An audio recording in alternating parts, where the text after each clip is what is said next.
Good evening, everybody. Thank you so much for joining us for the Flyers home opener in Philadelphia.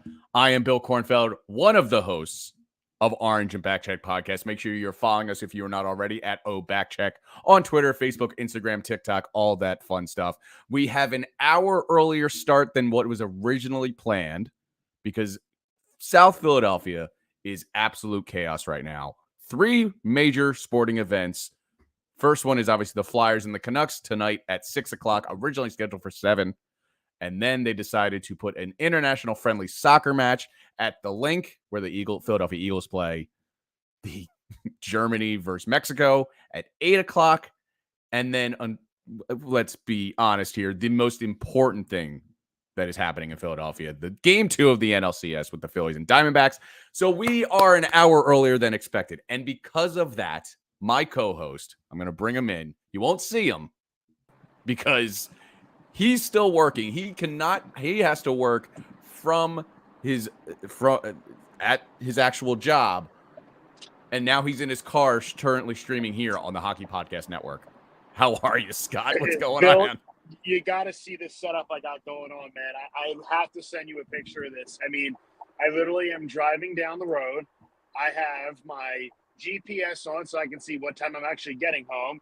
I have you underneath my GPS, my infotainment center, watching you laugh at me. And to the right of that, I set up my laptop and I have the game playing on a half-folded MacBook on on my passenger floor. So yeah, I got to send you this. You have to post this. This is the most absurd thing ever. But you know what? You talk about this is the most important thing is this Philadelphia and the Diamondbacks in game 2. I'm saying the Flyers and Vancouver in game 3 of the Flyers season is a much more important thing because who else would go balls out to be able to do a setup like this? Wait till I send this to you. You're going to be like, what the hell are you doing? You're going to get an accident. My wife would shoot me right now. She would absolutely shoot me. I even have an AirPod in so I can hear you because it won't come through my car, and so there's no echo. I mean, as Dylan puts it from the Hockey Podcast Network and our fellow colleague, that's dedication right there to make this, do this. And if you're just joining us, make sure you're leaving your comments and predictions for tonight. Flyers coming in at 1-1, decent start to the season, and then a really rocky game in game 2 where they just got absolutely blown out. Torts was not happy. Canucks, surprisingly, a 2-0 start. This is going to be a tough matchup for the Flyers. I have already put in my money line bet on DraftKings Sportsbook.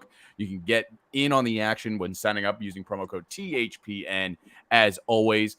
And man, I'm very curious how they respond because that was always the point of contention and conversation that we had all throughout last season where they're always a competitive team, especially compared to 2 seasons ago where they were just flat on its face and they didn't really give a crap. You enter in the Torts era, and they play really, really well, at least competitively, I should say. And they're a tough team to watch. I mean, they weren't a tough team to watch, I should say. So responding to adversity that they had a couple of nights ago, where they get just absolutely demolished, I'm very curious what it is tonight and how Coots is. I mean, it's still on. I'm very nervous about already Coots being banged up, despite Torts saying it's not about the back. I mean, listen. Yeah, everybody's going to be concerned about it because the guy hasn't played in essentially 2 years. I can understand that, but he was held out of practice yesterday, but he's playing tonight. So, I mean, it's not like it's going to be anything crazy. You know, people are whining about how many minutes he's going to get. They should, make his career longer by cutting back his minutes. He's your top center. He's on a massive contract. I mean, it'll be valued down the line, but it's he needs to play. You got to get this team going in the right direction because, they're going to do what I said they're going to do, and they're going to make the playoffs. So in order to do that, you got to take advantage of the points early. And listen, the effort that they had against Ottawa, it wasn't because of a lack of effort. They got into penalty trouble early. They got down early. And then Ottawa's just a skilled team that was forechecking like madmen. So, I mean, the Flyers really had no shot. They battled back. They got within it, but we're really deflated when it was that goal late in the second period. So, yeah, I would be mad about the way the outcome of the game was, but I certainly don't think that it's anything to be worried about 2 games into the season. I think they're going to be. Yeah, I mean, there's still 80 games left, but it is a question of is it an indictment of how this season is going to go? Like we talked about how on DraftKings, I already put in the over on the points for the season, 75.5. I thought that was good. That's a half point better than what you anticipated for the Flyers last season. I mean, early on, as I'm seeing the comments fly in, except for one, Kyle says 4-3 Flyers in a shootout. I'd be fine with that. The other three predictions so far in the chat have been all Canucks, including a 9-4 Canucks prediction, which I think is a little excessive. But hey, you do you. What the hell? 9-4? 108. Where are you coming up with that score at? I mean, it's not like this team maybe is they're absurd. Yeah, maybe they're mistaking the score of the Phillies game tonight against the Diamondbacks compared to where the Phillies with the Flyers are going to be. No, I am most important event. Yeah, exactly. Who cares about playoff baseball when you have the third game of the season on the docket for the Philadelphia Flyers? And again, if you're just joining us, there are 3 events happening in South Philadelphia tonight. If you're not familiar, everything is there. From the football stadium to where the Flyers play, including the baseball stadium. It's all in this convoluted area. And it's a nice setup, except when there's 3 or more events happening all at once. And that just so happens to be happening tonight. And that is why the Flyers are playing an hour earlier at 6 o'clock. And my fellow co-host, the wonderful Scott Weinhardt, is currently broadcasting from his own car. And you can't see him, but you can absolutely hear him. So fun stuff. It's I'm not going to get home until 6:43 because there's an accident on 295, and that's a fun thing. So, Bill, I'm going to shoot you over. I tried to shoot you over a picture of my current setup so people can appreciate the kind of dedication that this podcast brings, not only to the Philadelphia fans but to the Hockey Podcast Network. You know, so yes. The Phillies are playing in the playoffs. I know, honestly, if I'm being real, the Flyers are probably an aftersight. But it is the home opener, man. And you only get one of these a season. And there's a lot of low expectations for this team. And I just really believe that people don't realize how much improvement this team is going to be. Yes, they're going to struggle a little bit on defense because they're going to be a young core. But offensively, I think they're going to put up some more points. I think they're going to be battling. I think they're going to be a team that people are going to be like, whoa, like this team is expected to be dead last. And they're really going to push a lot of teams. So I don't care if that Vancouver's coming in undefeated. It's only 3 games into the season. I mean, look, if you want to look at the standings, the Flyers are only 2 points out of a playoff spot. So I'm going to Chuck Fletcher around in game 3 already, saying that they're right there in it.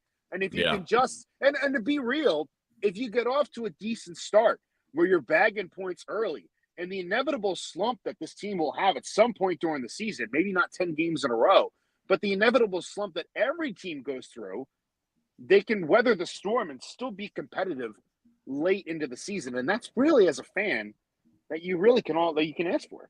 Yeah. So they're currently doing the traditional, as they do in the home openers for all the Flyers games every season. Individual player introductions they just brought in. It looks like, I believe that was Lawton that they just brought in. So the only guy with an A that has a lot of respect in that locker room. And Dylan, we'll definitely get into Mishkov, the conversation about Mishkov later tonight throughout this evening, because man, I am very excited for the future of the Flyers. From, again, as we have been saying for the last decade and a half, we're only 2 to 3 years away from this team being actually competitive. But I think it's real this time because of the hype around Mishkov. But Scott, as I'm watching, as you are driving home safely onto the 295 roadway in South Jersey, is there a particular player that you are like, this guy has to have a competitive season or be a contributing player for this roster to actually to really propel them potentially as positive as you are optimistic into the playoff conversation? Because I think there's like 3 or 4 players that have to step in and be crazy contributive to actually like have that conversation. I agree. And I'm torn between 2. You know, you could sit here and look at the easy answers and look like Sean Couturier, Travis Konechny, that's called Noah Cates. But I think that there's 2 big ones that you really have to look at and say, these guys are crucial to the success of the Flyers this season. One of them is Joel Farabee. Yes. Yeah. Did he score the first goal of the season? Yes, he did. But you know what? Joel Farabee had a bit of a down year last year. And I think that is, he's really considering that they signed him to an extension last year. He is really going to be a big piece of this team. He is going to have to probably score at least 25, 30 goals for this team to be competitive. You're looking somewhere in the neighborhood of 60 points at a minimum for him to be a contributing factor, because they have to make up offense that they've lost over the past couple of seasons. And also, he's got to be a guy because your defense is going to be a little bit younger. So while you have Mark Stahl back there, that anchor of that defense, being that guy to help these younger players, you need to make up offense for that. And Joel Farabee has shown it. Yes, last year he got off to a little bit of a rough start because of the injury, and he really didn't have his full game, I don't believe. This season is critical for him. And the second big one is Morgan Frost. Morgan Frost cannot let the first half of last season happen again. He has to continue the way he played during the second season. He was being more creative. He needs to win more puck battles. He needs to do a lot of different things in the offensive zone and be more creative in order to really grab a hold and help this team out. I would expect nothing less than 20 goals from out of Morgan Frost this year, minimum. And I would like to see more. But those are the two big pieces that I believe are crucial to the Flyers' success. Without those two young guys really stepping up in their roles, they're not going to go anywhere. There's a lot of players you can name. You talked about it as well. There's 3 or 4. You could possibly name Owen Tippin in that. But again, I thought he played well enough overall throughout the whole season. But the big question marks are still there: Joel Farabee and Morgan Frost. And if you ask me, I know a lot of people are going to say Morgan Frost is probably a bigger question mark. I'd say it's Farabee, because Farabee's on that big contract. No, Morgan Frost is on a 1-year deal. 2-year deal. So I really believe that this is something where they need to really make sure that Farabee is a key player in this offense. And whatever they got to do to get him going, they got to get him going, and he's got to get going quickly. Yeah, I don't disagree. And before I get into Dylan of Hockey Podcast Network says, if you crash, they're not liable. So I don't blame them. I understand. You're trying to stream. I was stopped in traffic. I will say this: I was stopped in traffic. So I mean, it is bumper to bumper here because there's an accident. But so I'm not really going anywhere. So if you want to, what's your GPS say when you're going to get home? I'm not going to get home until 6:46, and I left work by 5:30. So this is probably. So you're going to catch the end. So you're going to get here for the to actually contribute to the stream where everyone can see your wonderful face towards the end of the first period. At this point, they haven't dropped the puck. I don't think my face is contributing anything to any stream, because I can look over between the woods here and see the turnpike is backed up as well. In fact, It's probably better off that people don't see my face. I won't scare as many listeners off. Yeah.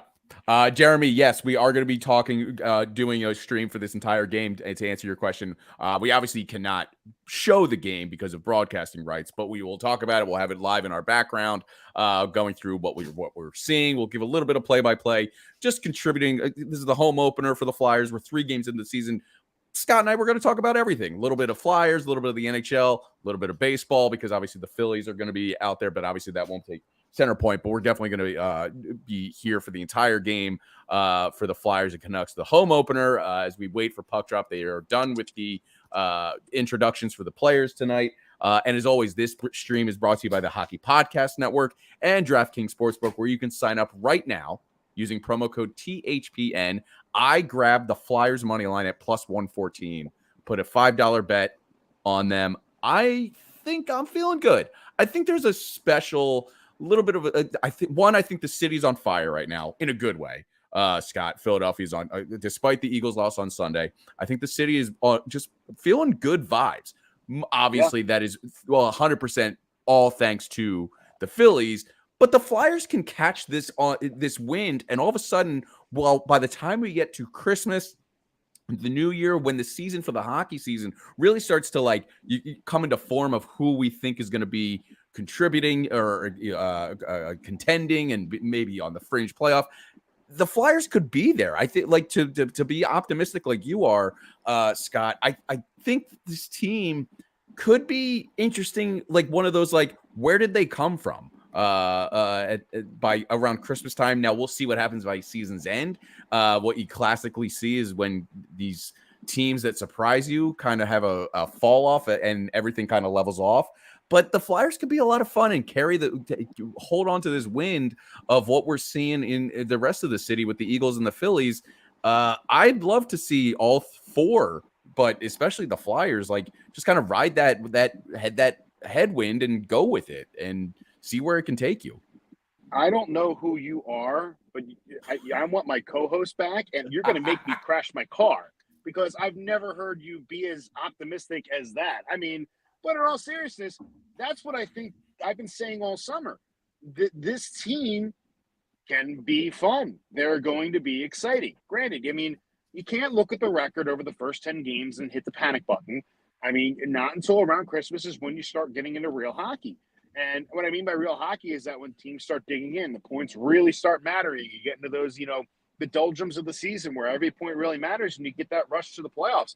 I just think that this team is going to be more competitive than people think. Yes, they were going to be competitive regardless, but it's not like these are prospects that are bottom of the ladder prospects. They're just prospects. And if you get this team playing cohesively after a decent amount of time, Tortorella is going to really bring a lot out of them, as we talked about in our last episode with how he does in their second full season with them. So, yeah. The puck drop is underway. They're exciting to watch. They're going to be fun to watch. Yeah, the puck drop is underway here in South Philadelphia as the Flyers can take control of it and immediately dump it into the Vancouver zone, trying to set up their offense. Nick Delorier behind the net, trying to collect it. And already an early chance as the scrum is in front. The puck is loose, but the Flyers are able to reobtain possession. Started from the point, immediately shot fired just wide. Man, early little jump here from the Flyers as they send it into the neutral, come offside, and they have to reset into the neutral zone. And Vancouver now tries to collect, but immediate quick start. Nick Delorier getting into the action despite that contract that I vehemently just disagreed with, thanks to one Chuck Fletcher. But hey, goodbye, good riddance to Chuck Fletcher. Thank you for setting this franchise back another 3 to 4 years. But that's nonsense. Go ahead. That's nonsense. But yeah, nice little jump there. I mean, you expect the first 10 minutes of the home opener to have a lot of energy, have a lot of jump.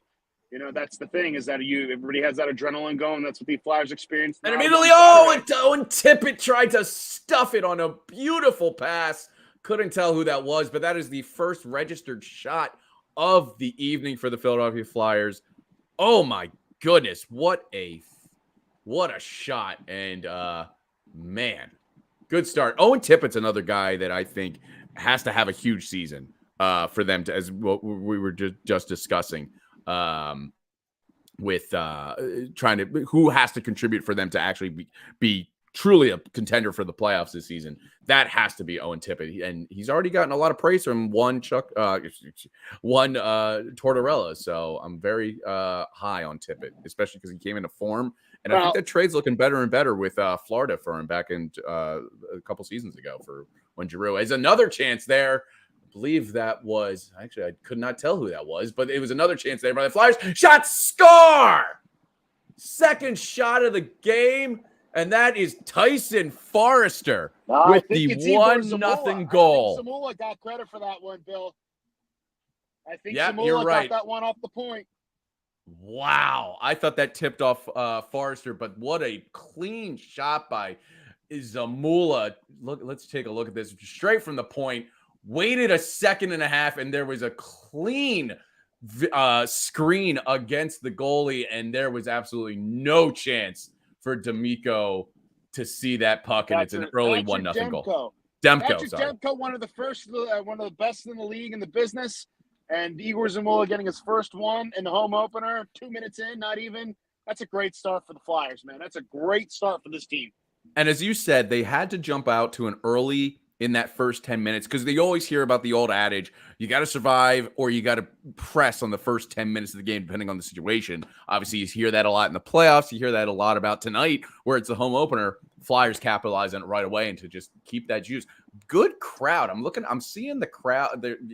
Obviously, we can always see the lower bowl as Carter Hart has to cover that up and freeze it for a face-off in the Flyer zone. But for a home opener on the eve of a game 2 of the NLCS, good crowd here for to see the Flyers crowd. Maybe they're doing a double. Maybe they're going to leave a little early after the third, after the Flyers handle some things, jump over across Broad Street, right into the Citizens Bank Park. That would be a beautiful evening if you're doing that. If you're down in the Wells Fargo Center this evening. Absolutely, 100% it would be, and that's the fun thing of Philadelphia. And listen, I think a lot of fans are going to wind up coming back this season because of the changes that were made in the front office. You got Keith Jones up there now, and Dave Scott's gone. Dan Hilferty replaces him. Val Camillo's gone. I think a lot of people that people didn't like in the organization are now gone, and you have someone who gets it. You have Keith Jones who gets it, and it resonates with the fans, and they will come back because they believe in him. They've always believed in Jonesy, who's always been a fan favorite in the city since he was acquired from a trade from the Colorado Avalanche in 1998. He's a great fit for this city. People believe in it, and they're excited to see about how this team develops. Yeah. So the helpers for Zamula's first NHL goal is going to Travis Konechny and Scott Lawton. Lawton, one of the biggest X factors from a leadership perspective. He's the only player rocking a letter on his sweater this evening, for this season, I should say, with an A. There's no captain again for this season. I think, if I remember correctly, I had a hot take about that in one of our offseason podcasts.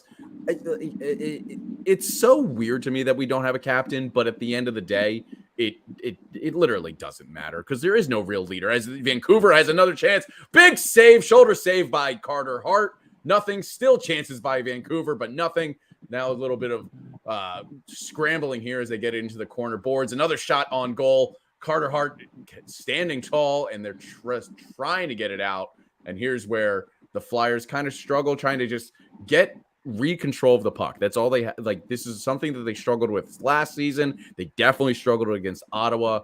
Once a team that their opposing team sets up their offense, they really struggle to clear the zone, and it's very annoying. But one of those growing pains that we're just gonna have to deal with as Flyers fans. Yeah, absolutely. And listen, they're going to have defensive breakdowns. It's going to happen a lot because the defense is young, but that's why you have Carter Hart back there. That's why you did not move him in the offseason. That's why you didn't just throw the reins to Sam Ersson and say, here, go get it. Because, listen, you got a proven NHL goaltender. And listen, it's the most important thing if you look at it as a whole, you got strong goaltending. You're not Hart can regain his form and continue to build upon last year and keep this team in games. He doesn't have to win them like he did at the beginning of last year, but he's got to keep them in it. He's got to give the team a chance to win. And this team has enough skill on it where they can overcome that. So look, they're getting pressed right now, and they have been pressing for a little bit, Vancouver, but Carter Hart is keeping them in it. So the Flyers are scrambling defensively. They'll get that. They'll get better at that. In the zone chance, it just goes into out of the goal mouth. Just a very good chance there by Vancouver. Nothing doing so far, but like you said, shots are 3-3 right now, tied up. Only one has gone in, obviously, with Igor Zamula getting his first NHL career goal.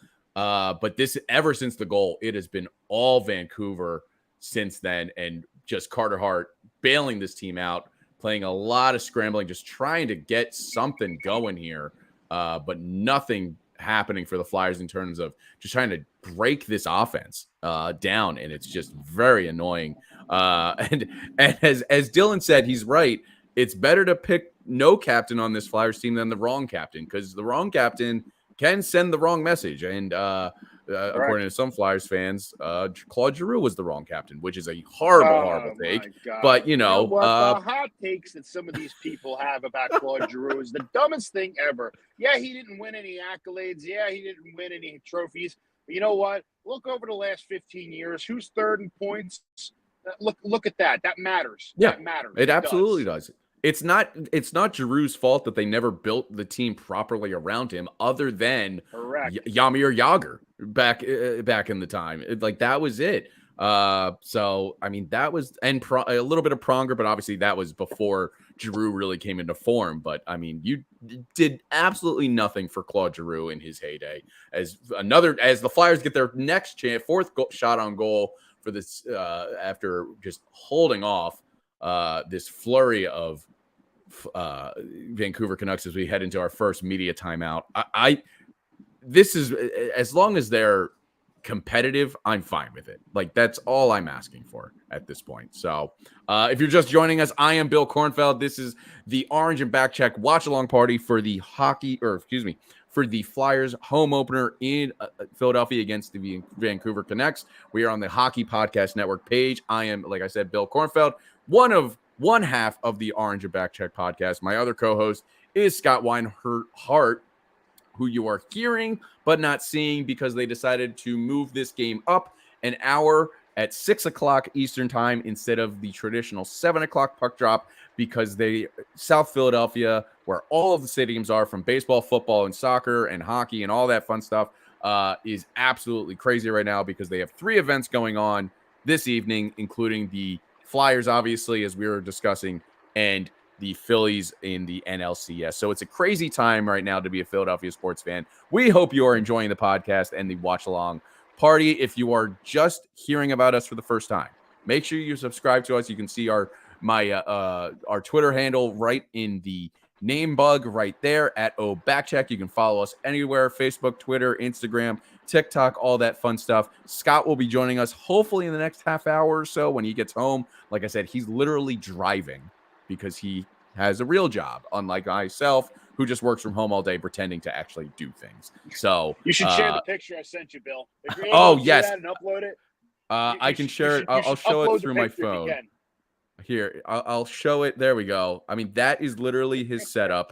You can see the phone where I am has the camera on the laptop. Are you using a hotspot? Like, you have to be using it. You don't have Wi-Fi in your Subaru. Oh yeah. I have my phone on my hotspot. I'm watching the game, streaming it through through my phone, talking to you through the phone with video. I mean, thank God for 5G. I'll just say that, man. They weren't wrong about that. It didn't give us COVID. No. It gave us this, which I'll take. It gave us this. That's good. As the underway, we are just over 7 minutes into the first period, and it's just amazing that it always feels like Christmas Eve almost, as the Vancouver Canucks almost get their next goal, or their first goal, but Nathan doing his Carter Hart stand strong. But it almost feels like Christmas again, despite our outlook on this Flyers team.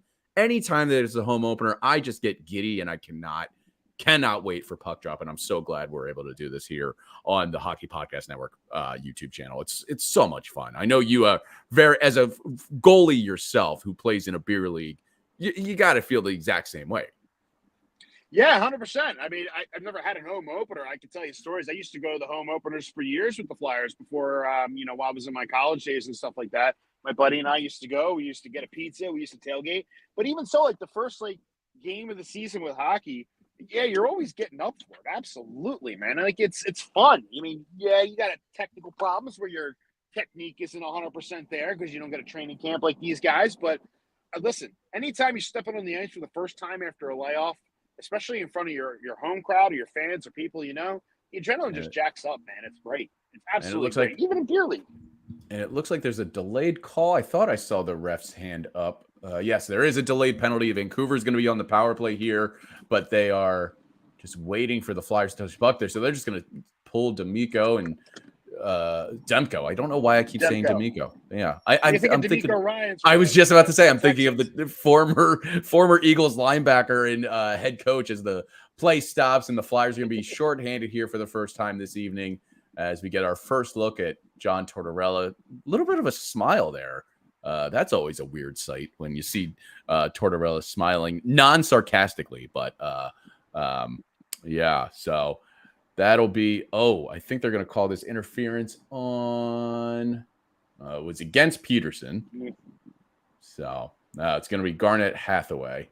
So holding, they're going to call just about 8 minutes into the first period as we are underway. This is where also the Flyers have to be really good. They have to be good on special teams. If they're not good on special teams this season, it's over. And they're only at 66.7%, tied for 24th in the league early 2 games in. I mean, it's tough to say anything about how good your special teams is at this point, but not off to a great start already to be at 66.7% success rate. So Ottawa drilled them with that the other day, and that was a really tough game for them, special teams wise. There's a lot to clean up on that stuff.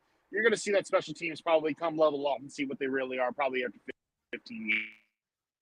And a great save, kick save by Carter Hart there to keep the game in a 1-0 lead for the Flyers as they try to get it into the neutral zone. And they do, and they clear it, and they get it all the way down.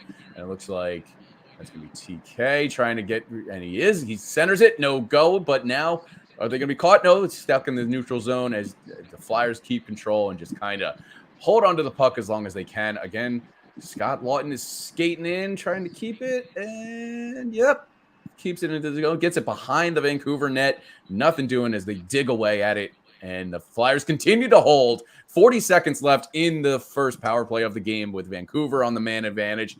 Good start so far as we come to the 30 seconds, but now Vancouver's going to try one last rush here as they try and get a chance into the end boards. Nothing doing, and they try lazy pass there to get it to the point, back into the neutral zone, and Vancouver will reset, but we're approaching 20 seconds in, and they just send it in hard.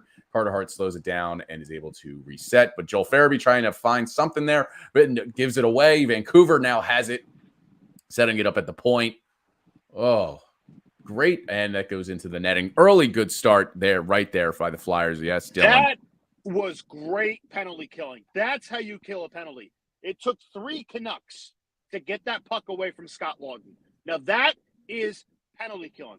You take the puck, you get it below the goal line, you hold it in their zone, you don't let them have it, you grind it out, you take the hit, you use your body to protect the puck. Fantastic penalty killing by Scott Lawton. Excellent. That's what you need to do if you're not going to be able to get it out of your own end. You got to keep it in theirs and do that. Excellent work by Scott Lawton. As the puck drop is underway and the Flyers give up 1 shot, 2 shots. There it is again. And again, trying to clear as the penalty is over. And we back to go even hockey here. 5v5. And the Flyers trying to go on the rush, but nothing doing as they call the offside. And it's going back and forth. And the Flyers give up a chance. Nothing to good back check by the Flyers there. Couldn't tell who that was, but that was great. And as we see, I believe that's Owen Tippett trying to create a forecheck there. Gets it into the corner boards. End boards, gives it back away as Vancouver recollects, but they should be able to live off that for a little bit. Get some momentum from that nice penalty kill as the Flyers keep it in their zone, but now it trickles out and it's going to be delayed offside, but the Vancouver Canucks recollect and wait for the play to set up as they wait behind Demko. I apologize if you can hear my dog just now. If you're a normal listener to the Orange and Back Check podcast, this is very normal to hear my psychopath chocolate lab go nuts. And I don't even I'm looking out my window right now. There's nothing out there, man. Like, what are you barking about? That's what dogs bark. That's what dogs do, man. They just bark at nothing. That's why I have cats. Because guess what? They pee in a box and they don't bark. That's great. He's just an a-hole. Like, that's all my dog is, and I love him for it. But yeah, Dylan, I think you're right. Flyers might not make the playoffs, but I feel like they'll be a pain in the ass for other teams every game. Yeah, I think they could be a classic team that ruins the chances of a team like the Penguins that's on the older end that might be battling for a playoff spot at the end of the season. I think they could play spoiler. I think that's what their role is, honestly. If they could spoil the season for a Devils or a Penguins or anyone in that echelon, I think that's a success in the locker room. Obviously, they want to make the playoffs, but if you can play spoiler for a team that's your rival, you'll love it. You'll absolutely take that. If you know you're not going to make the playoffs yourselves, play spoiler. You see it all the time in the NFL and other sports. Why not the Flyers? Why shouldn't they be trying to do that? I don't think the Penguins have a lot to be spoiled about. I mean, listen, they just got Erik Karlsson in the offseason. Yes, you still got Crosby and Malkin and Jake Gensel, but you have an aging Jeff Carter there. And also, I just don't think there's a lot left in that tank. And you can't have 2 superstars in their late 30s carry a team like that. I think the Penguins might do more damage themselves this year, especially with Kyle Dubas running that team now. They're going to be set up for a rebuild in the near future. Oh yeah, I mean they're crazy old. I mean, like you said, Sid the kid, and I mean he's not even a kid anymore. Like he's mid-30s at this point. I don't, how old is Sid? Late 30s, late 30s. Yeah, It's so great. He's him 36 and years old, I know man. him and Drew are not far apart in age. Obviously, I'm not comparing them before you come at my throat, chat.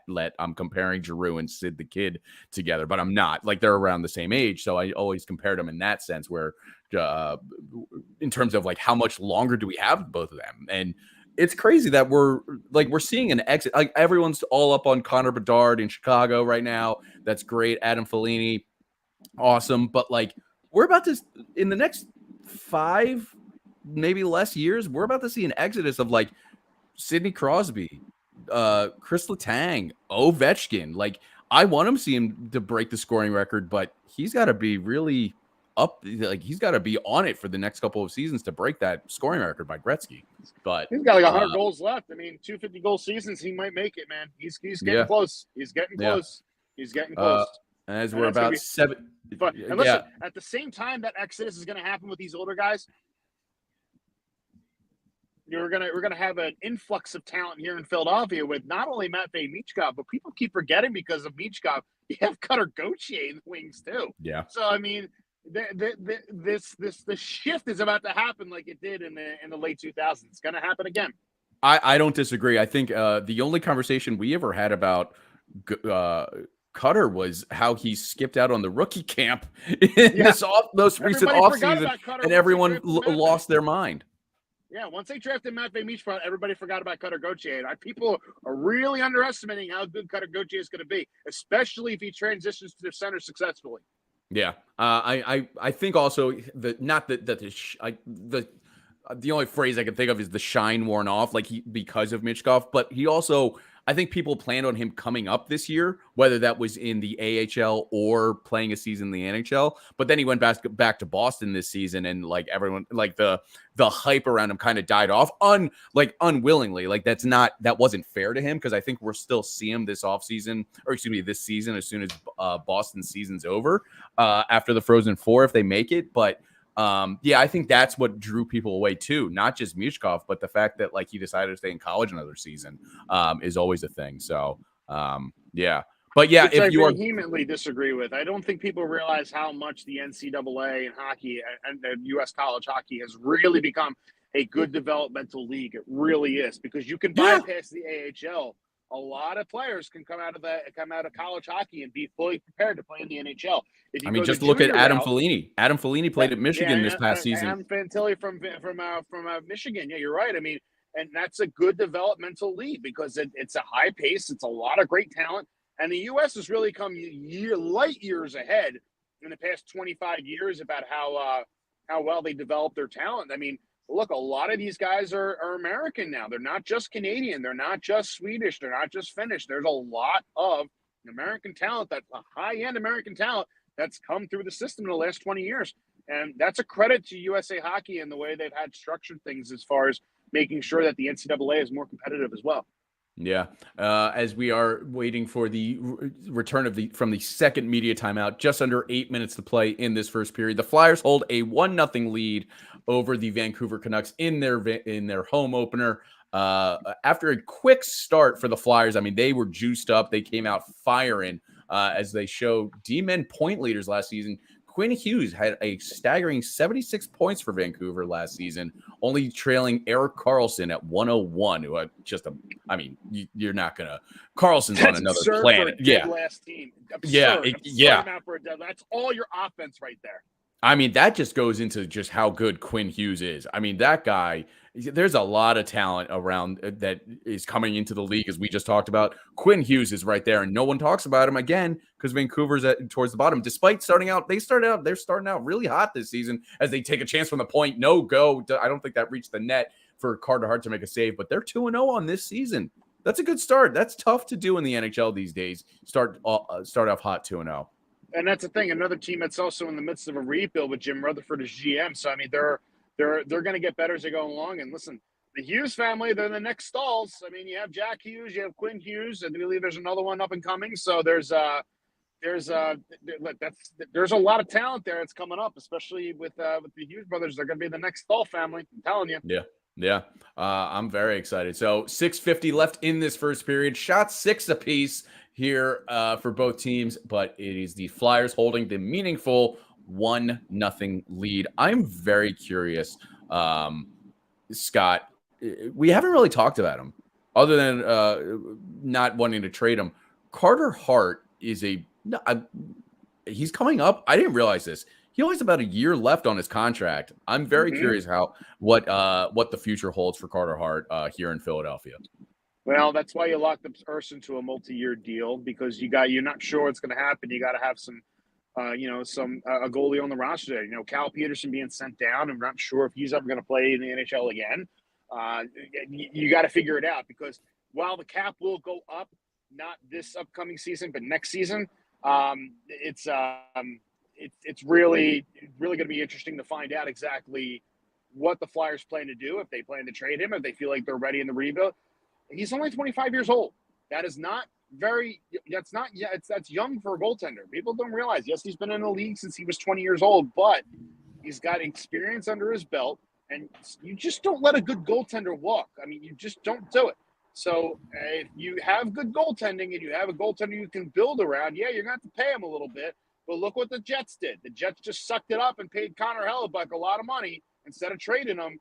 Oh, a dangle there by a beautiful dangle there by Vancouver. Nothing doing, though, as Carter Hart stones him up in front. But second best chance after the power play there, or early on the power play, I should say, for Vancouver. But it remains 1-0. Shots 8-6.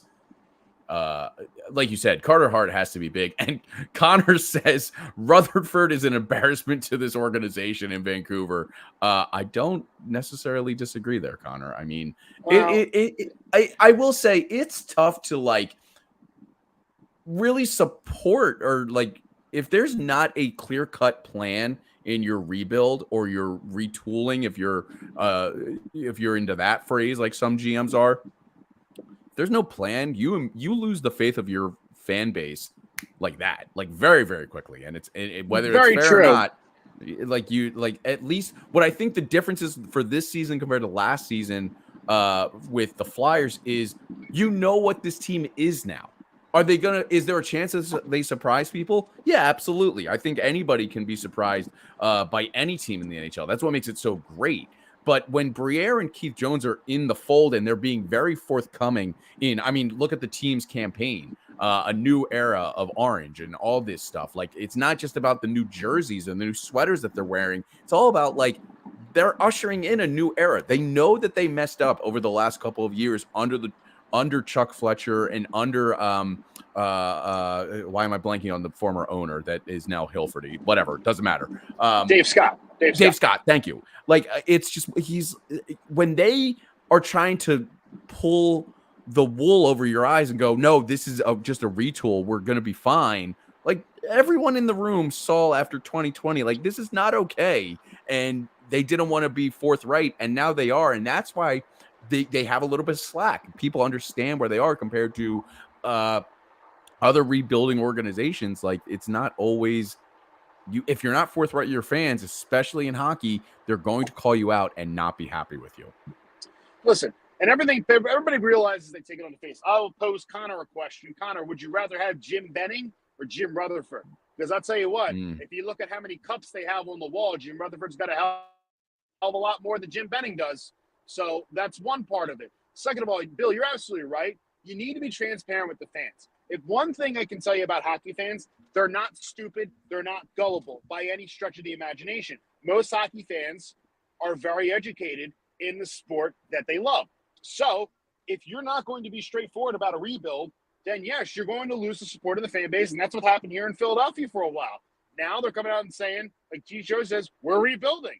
Okay, rebuild doesn't mean fire sale and tear things down. There's a couple different ways to attack a rebuild, but Fletcher didn't do it right. You got to hope that Briere does it right. And by doing it right, it means drafting well and developing your talent, because as although I don't agree with it, I'm not a huge fan of it because it takes too long. That's what the league is nowadays. It's about building and developing young talent. It's a young man's game. So if teams are going to be transparent with their fans and tell them that, then they're going to lose a lot of confidence in their teams. Yeah, and his Connor replies, hard to answer, man. Neither of them are good. It's like picking the best of a bad duo. So, yeah, well, you know what? I tell you what, you got to give Jim Rutherford a lot of credit for what he did for winning those cups in Pittsburgh, because that team had a lot of talent. He put the pieces around it. So, listen, you've got a core group here that's pretty good. You got Elias Pettersson, you got Quinn Hughes, you got Thatcher Demko, who's one of the best goalies in the league, regardless of what anybody says. You have the core there. You got to round out the pieces. That's what Jim Rutherford does. Yeah. And Igor Zamula, he is firing the puck from the point tonight. I just saw him shoot another he had a clean lane too. Just a good save by Demko. I mean, it's just, I like this kid. He got his first goal of the year this earlier, and to make this a 1-0 lead, Igor Zamula is going to be a problem if he develops as a true, consistent NHL defenseman, especially with the offensive. As Vancouver then takes another chance there, but just goes wide over the glove of Carter Hart. Carter Hart standing tall, turning away all 7 shots faced so far. 8-7 in favor of the Flyers, who hold a 1-0 lead as we approach the 4-minute mark to go. 16 minutes in. Good first period. I mean, they weathered the storm after that first goal. They got a little lazy there, but they've held their own. Again, that first that home opener, they're going to ride this pretty well, pretty hard with the fan base. Which again, 100%. I want to go back to your. Yeah, go ahead. I want to go back to your point about Igor Zamula. John Torell was a big fan of him last year as well. He wasn't quite ready. And now you have a chance where he's got a spot on the roster, and you got to make the most of it. So if he can unleash it and really good for them. Yeah. As a offside call is called against the Flyers, trying to make another move here as we take a look at the replay of the dangle by Peterson, and Carter Hart just stood square to the puck, didn't make a move, and fired into the pads. Just a dangle of a move by Peterson, and would have been an easy goal if not for one Carter Hart. So very nice stand tall there by Carter Hart. And as we get back underway here in South Philadelphia, 3:15 to go in the first period, 5 minutes, 18 seconds of ice time already for Peterson on 5 shifts. So nice little use of that time, making an impact already for the Vancouver Canucks. As that shot goes wide again by Vancouver, again goes in and off the pads of Carter Hart into the corner. Flyers trying to get this out as we try to get back into set their zone up, and I believe that's Owen Tippett that's trying to clear the puck, set something up, and here's a chance for them. Couturier, dangle shot, big save, but I think they're going to call a hooking penalty. There's a delayed call on the ice. Flyers still maintain control. Owen Tippett with control of it. What a cross-ice pass, but nothing doing, and it is in fact going, wait, don't they have to call a penalty shot right away? Did they call a penalty shot on that, Bill? I think they did. I thought I saw the hand go towards the middle of the ice. That's what I thought I saw, because Couturier had a clear breakaway. The stick breaks. I believe that's Peterson again. So I guess the delayed call and a penalty shot.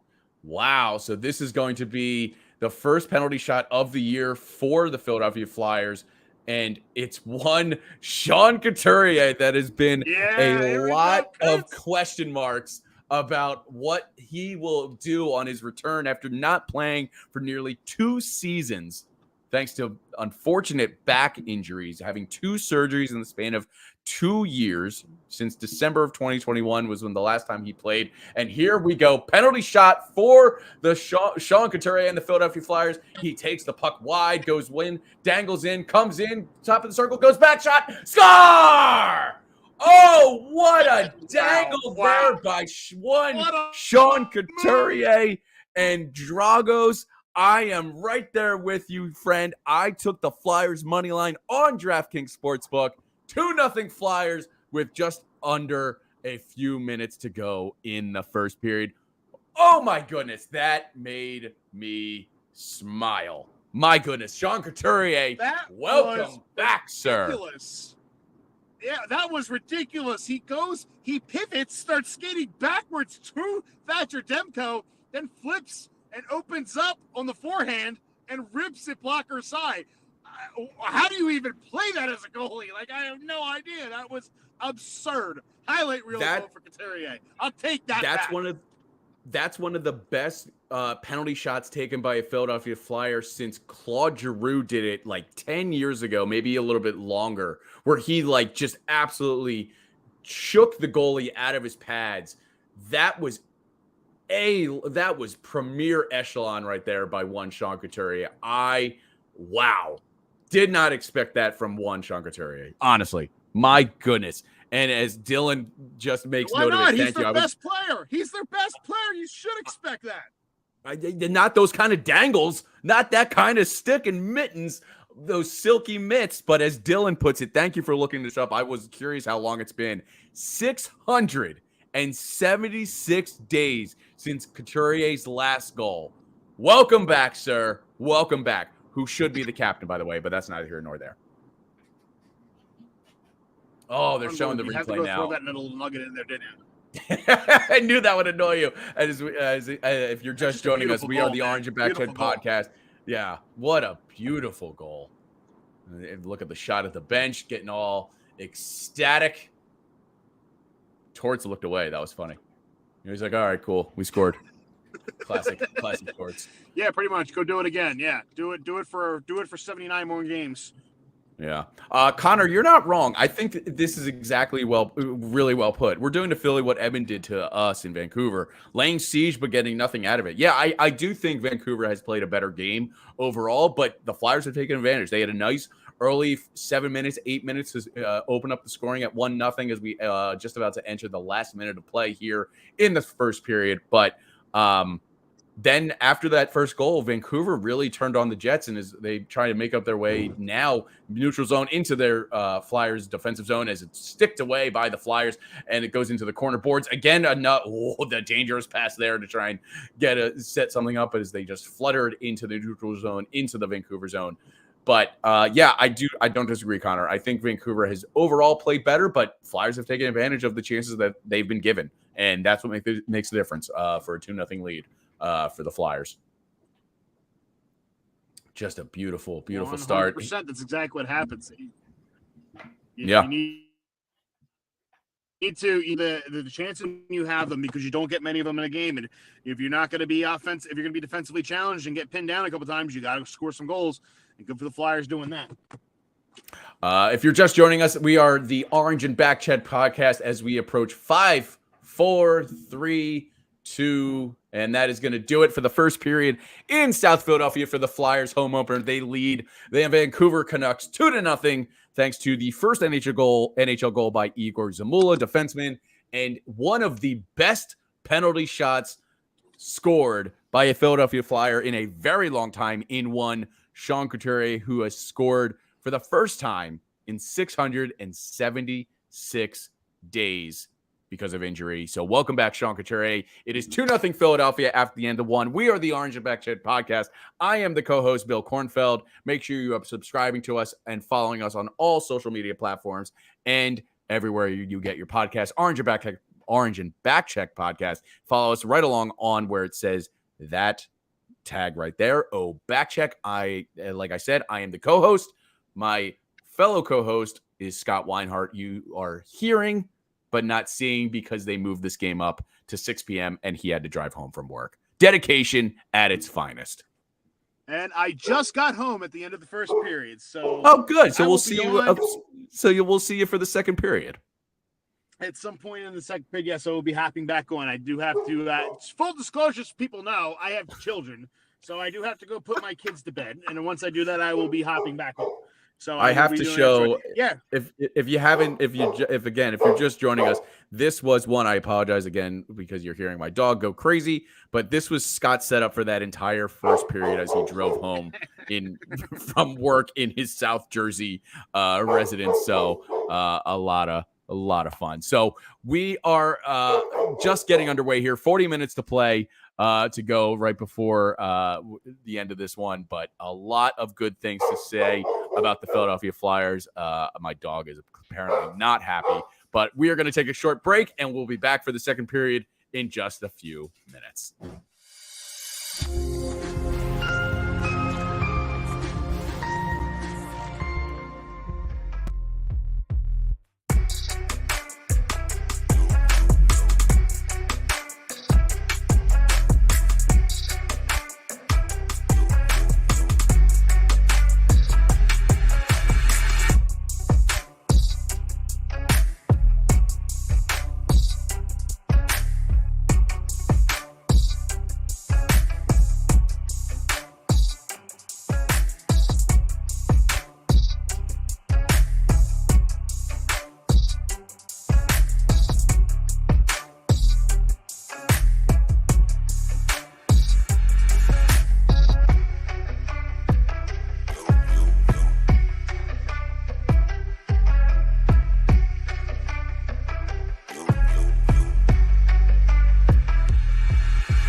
And good evening, everyone, and welcome back. We are just about to get underway for the second period of the Flyers versus Canucks in South Philadelphia, the Flyers home opener. I am Bill Kornfeld. Thank you so much for joining us.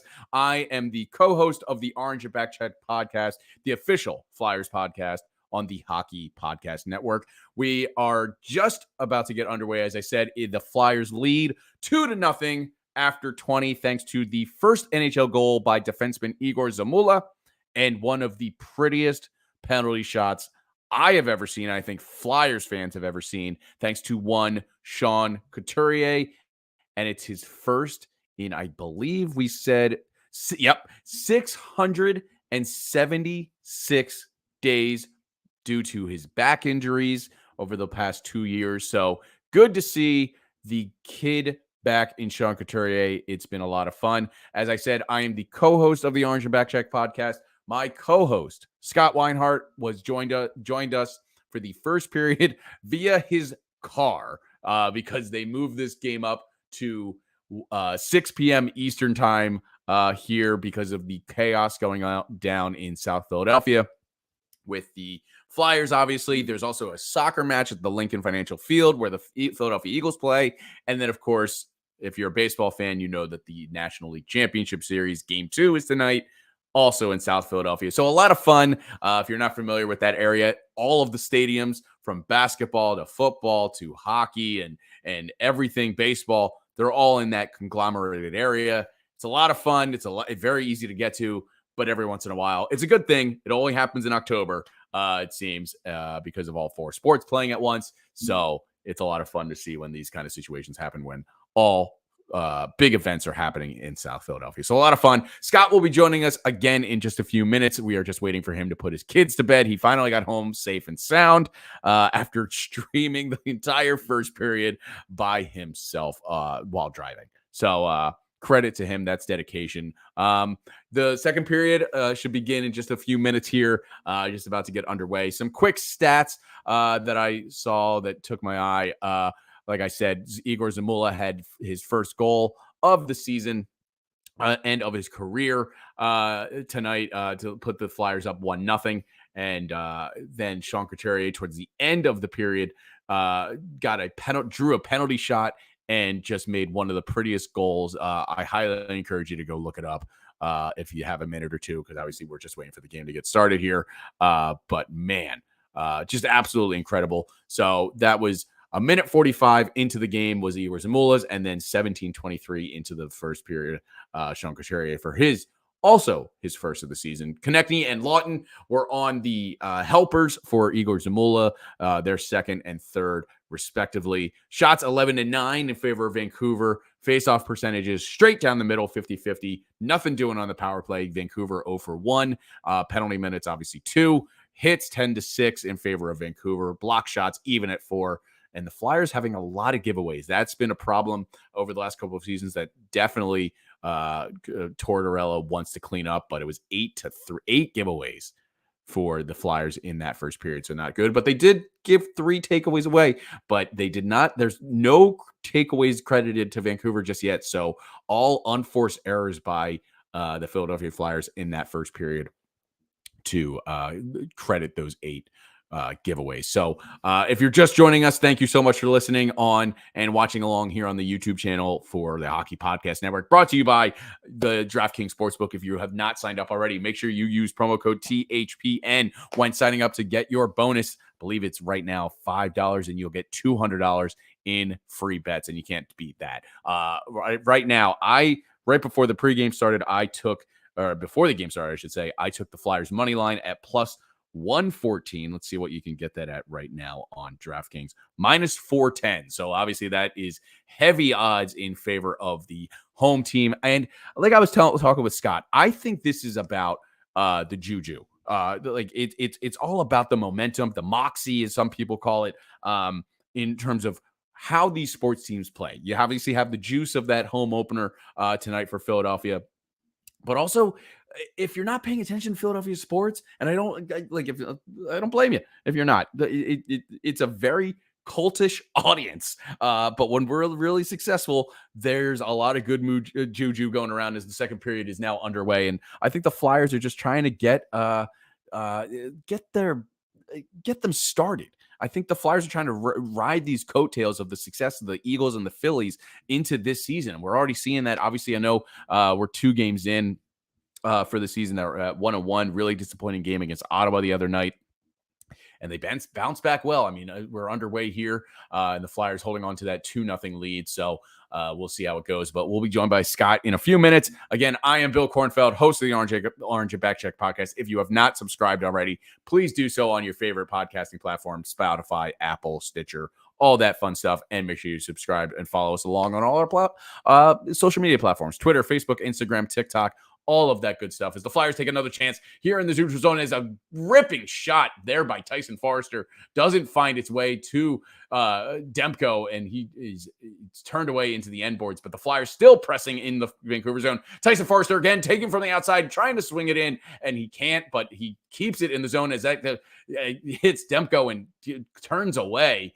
But Flyers sustaining pressure beautifully here right now for the team, trying to create some offense. And that puck is deflected. Tyson Forrester trying to jam at it, and it is stuffed away by Demko. Man, Flyers again for the second period in a row, really turning up the heat, putting that pressure on. This is exactly what they did in the first period, if you saw it. They came out just firing on all cylinders, not letting it go. But then it's one of those things. As soon as they scored that first goal, Vancouver really pushed the zone. They really took control. They drew a penalty for a holding, and they just couldn't convert on that. They couldn't convert on that first power play. So we'll see how it goes. I don't know. Bay, it took under 6.5. 2 goals in that first. I think you're okay for right now, but I would have personally taken the over in this. I think there's a little bit of I think it's going to get weird. It's very classic because of the Flyers' hot start. Because they start out hot, a lot of goals, they can get a little sloppy towards the end. But yeah, I would have taken the over, but I'm not going to hate it if you win that. As long as the Flyers win, they can win 6-0, and you'll still win your bet, and I'll be feeling good because they win the game, and they have a nice little mojo feeling going into this into this homestand. So yeah, I definitely am would have leaned the over, but I'm okay with it. So Flyers in Vancouver back underway, just about 3 minutes into the first period. Flyers and Canucks home opener for the Philadelphia Flyers. If you're just joining us later tonight, NLCS. And I think our next watch party is in 2 nights' time for the Hockey Podcast Network. There might be a couple in between, but be sure to stay. If you haven't already, smash the subscribe button here on the Hockey Podcast Network YouTube page. Get all alerts when we go live, whether it's a watch party, draft party. We had a great offseason. I think, Dylan, we had probably the best offseason as the Flyers take a chance, and it's off the post, I believe, but almost stuffed in. I believe that was Nick Delorier, of all people, that tried to stuff that in. But amazing season leading in for the Hockey Podcast Network. If you haven't already subscribed, make sure you've tuned in for all of our watch parties. Here's the next one. Dylan himself on the YouTube channel right after this on Thursday for the Canucks versus the Bolts. So it's a Canucks back-to-back watch party. So a lot of fun here. Donnell. No, the Flyers will not be one of the worst teams in the NHL. As Scott will tell you when he joins the stream later, he's very optimistic. I think this team has a ton of upside. Do I think that they are going to be doing as well as Scott says, where they're pushing for the playoffs by the end of the season? No, but I think they are going to be, I think someone said it earlier, they can be a pain in the ass for a lot of teams. I think they can play spoiler for a lot of teams in terms of just ruining teams' chances of making the playoffs, getting seeding, whatever it is. That, I think, is the role of the Flyers this season. If they make the playoffs, great. But I definitely took the over 75.5 on points for this season on DraftKings. I put a bet, some moolah on that one as well. I think that's an easy bet. That's about a half point better than it is exactly a half point better than what they were last season. at 75 points, so you just need 76 this season. I think they're a point better than they were last year, especially with. I think, despite what my hesitations were, Couturier had one of the nicest goals this evening that I've seen in a long time on a penalty shot. So I think we've kind of downplayed the return of Sean Couturier. Whether you got to hope he sustains himself.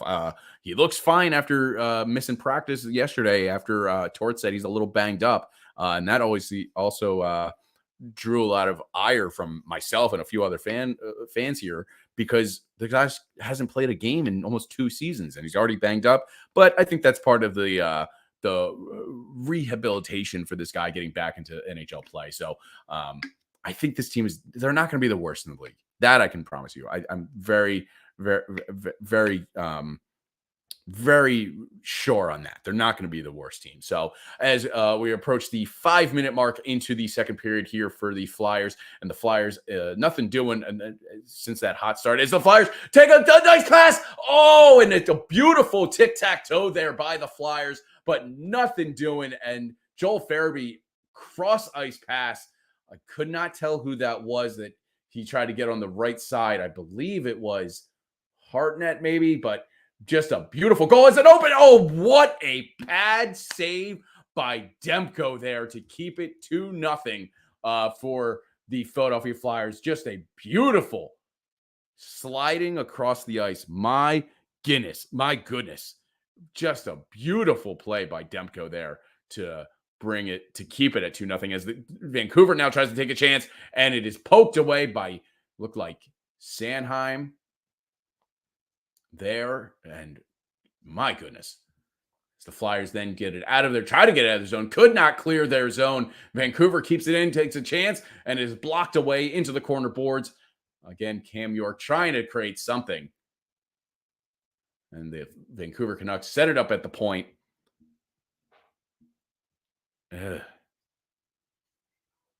Again, turned away by Carter Hart. Vancouver taking it from the point as the Flyers try and settle and keep it out of their own zone. And they do, and they just go dump it in for a line change successfully, and they will change sides.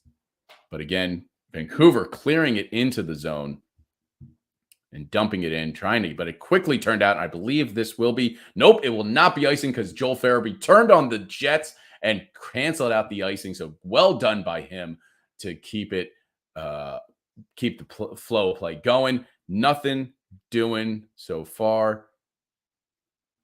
And we'll be joined by Scott in just a few minutes here, as he had just texted me. If you're just joining us, I am Bill Kornfeld, the host of the R&J Backcheck podcast, the Flyers podcast here on the Hockey Podcast Network.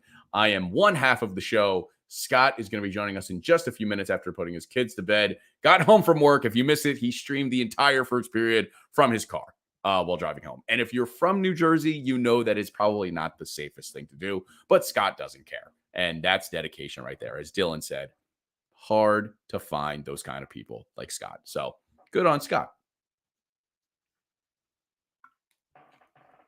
So he'll be joining us in just a few here as Vancouver takes it into the offensive zone off the pads of Carter Hart. And again, Carter Hart looking strong, and really, I think there was a little bit of a chip on his shoulder.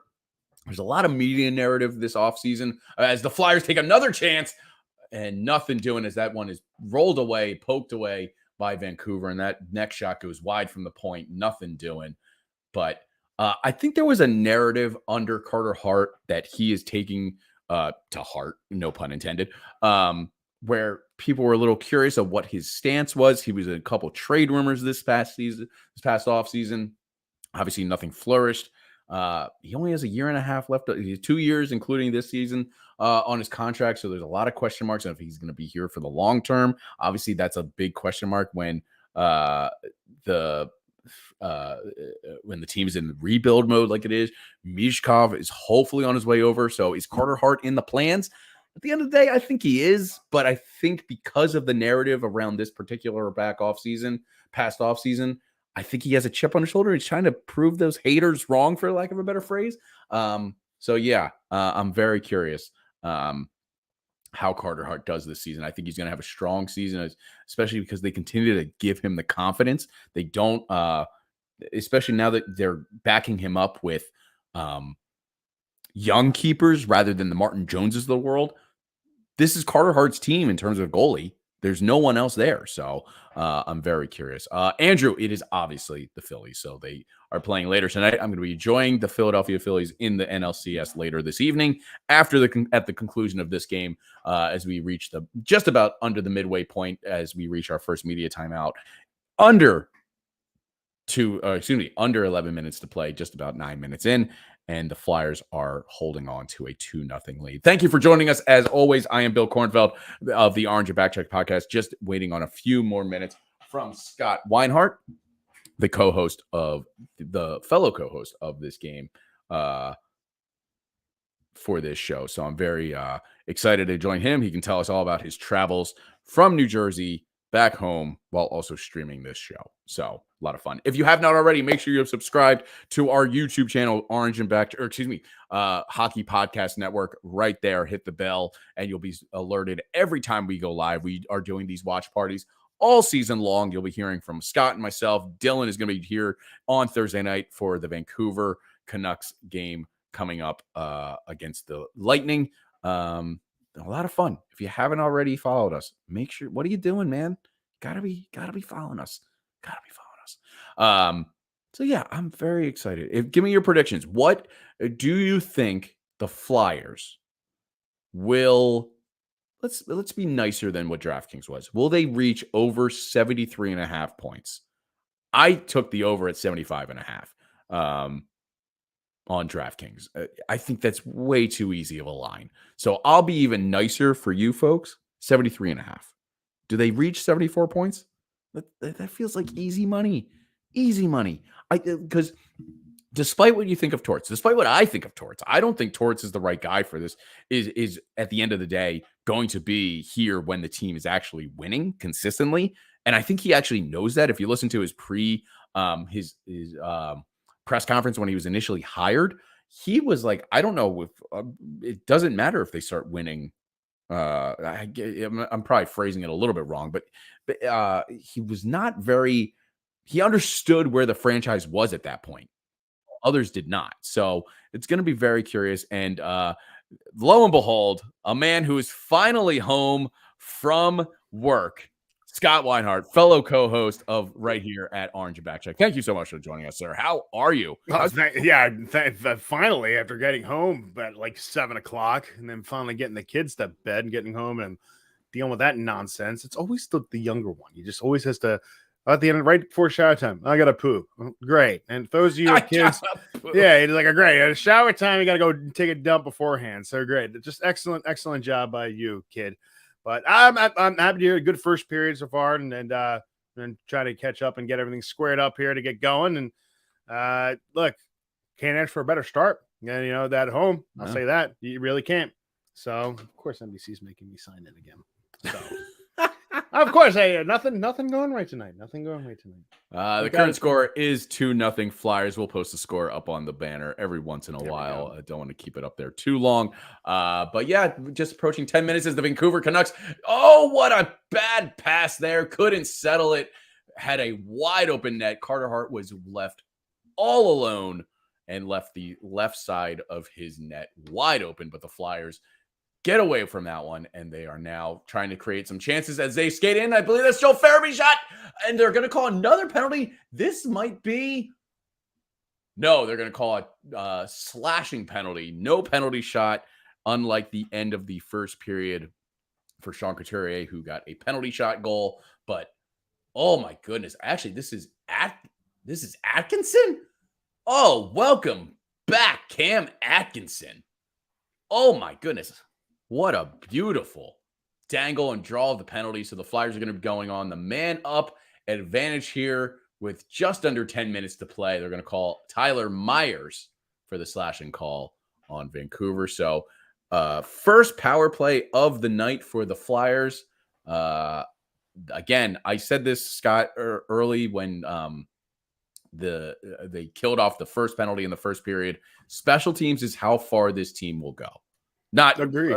They have to play better. Yeah, they have to play better. Yeah, they got to kill off penalties. And the thing is that you cannot win games if you're continuing to be putting players in the box. You're not going to do it. So the team, they need to kind of wake up a little bit, smell the coffee, and realize that you have to play disciplined hockey, move your feet. A lot of penalties are lazy. So that's part of the reason. So if you're taking lazy penalties, it's going to be problematic for you. So they need to tighten up. As you're saying that the Flyers almost give a shorthanded goal, but a nice poke check there. I believe that was Forrester. It might have been I thought I saw 7-1 on there, but the Flyers get away with that, and they are trying to set up their offense with about a minute left to go in the power play. And it tries to center and no good. Oh, that was best chance so far. Shot. Oh, and it's turned away by D'Amico. That puck off of Forrester deflects away, but nothing doing. But the Flyers continue to hold their own, and a lot of shots. You know what I'm immediately noticing? They're not hesitating on the power play. They're just trying to fire these pucks on net and make the goalie just make a save. Make Demko make a save and try and get something going. Yeah, what 100%. A beautiful shot as we look at the replay there by Sanheim, and that went off the crossbar. And as he himself looks up into the sky, trying to wonder what he has to do to get a goal. But man, good start for the Flyers here on the power play. 23 shots to 11 with 40 seconds to go in the power play. Flyers trying to reset as they lose the draw in the Vancouver zone, so they have to reset. Joel Farabee bringing it up into the zone. Travis connecting on the wing, trying to center it, and he does. Cross ice shot pass. Oh, it went off the Vancouver Canuck into the side, and Vancouver will just flutter it into the Flyer zone, trying to make something out of it as they're trying to make one more chance. 15 seconds, 10 seconds. Flyers doing one final rush. If they can hurry, they might have a chance. Travis Konechny centers it, gives it to Farabee. Farabee tries to dangle, but he's 3-on-1, and he just loses the puck, and that's going to be the end of the power play. Full strength back with 7:50 to go in this second period. Flyers leading 2-0, 23 shots to 11. Have you watched any of the second period, Scott? Or are you? I'm trying to. Honestly, of course, I get home. I have no problem. This is technology. So on the way home, my wife yelled at me, by the way. I showed her the picture. She's like, "Are you nuts?" She goes, I should murder you. I show her the picture, but I can get it in my car, but I all of a sudden I can't log in at home. Of course not. So I'm listening your play-by-play, Bill, which you're doing a bang-up job doing, by the way, because it seems like you're too kind. Listen. You don't need to suck up to me. Well, I'm already friends with you. All right. Well, then I should tell you you suck. Then I'm just kidding. No, you're doing a heck of a job. Listen, it's in. I look at it this way. They're going to kind of, I would say, the beginning part of the season, you're trying to acclimate to systems. You're trying to acclimate to what kind of penalty kill formation you're doing or power play formation. It takes a little while for it to get going. But the thing is that if you're doing it from what you're explaining, it seems like they're just shooting it from the point. Shot. It's more of a shooting formation rather than overload because you don't have a skill down low for it. That's not a bad thing because guess what happens if you're at the point and you put shots to the net? What happens? A lot of times they get tipped. They go in. They cause havoc in front. It's get somebody in front, get front of the net. That's what you got to do. You got to get to the net. It's all about greasy goals. The Flyers should be all about greasy goals. Owen Tippett might be a true goal scorer. We don't know. I think he's kind of leaned away from that under the Torts coaching style. I think he's just kind of be a banger. If you remember, there was that preseason, maybe it was in the middle of the season. Like he literally asked Tippett, I don't know what you want to be. Do you want to be a goal scorer or do you want to be a banger? Mm-hmm. Pick one.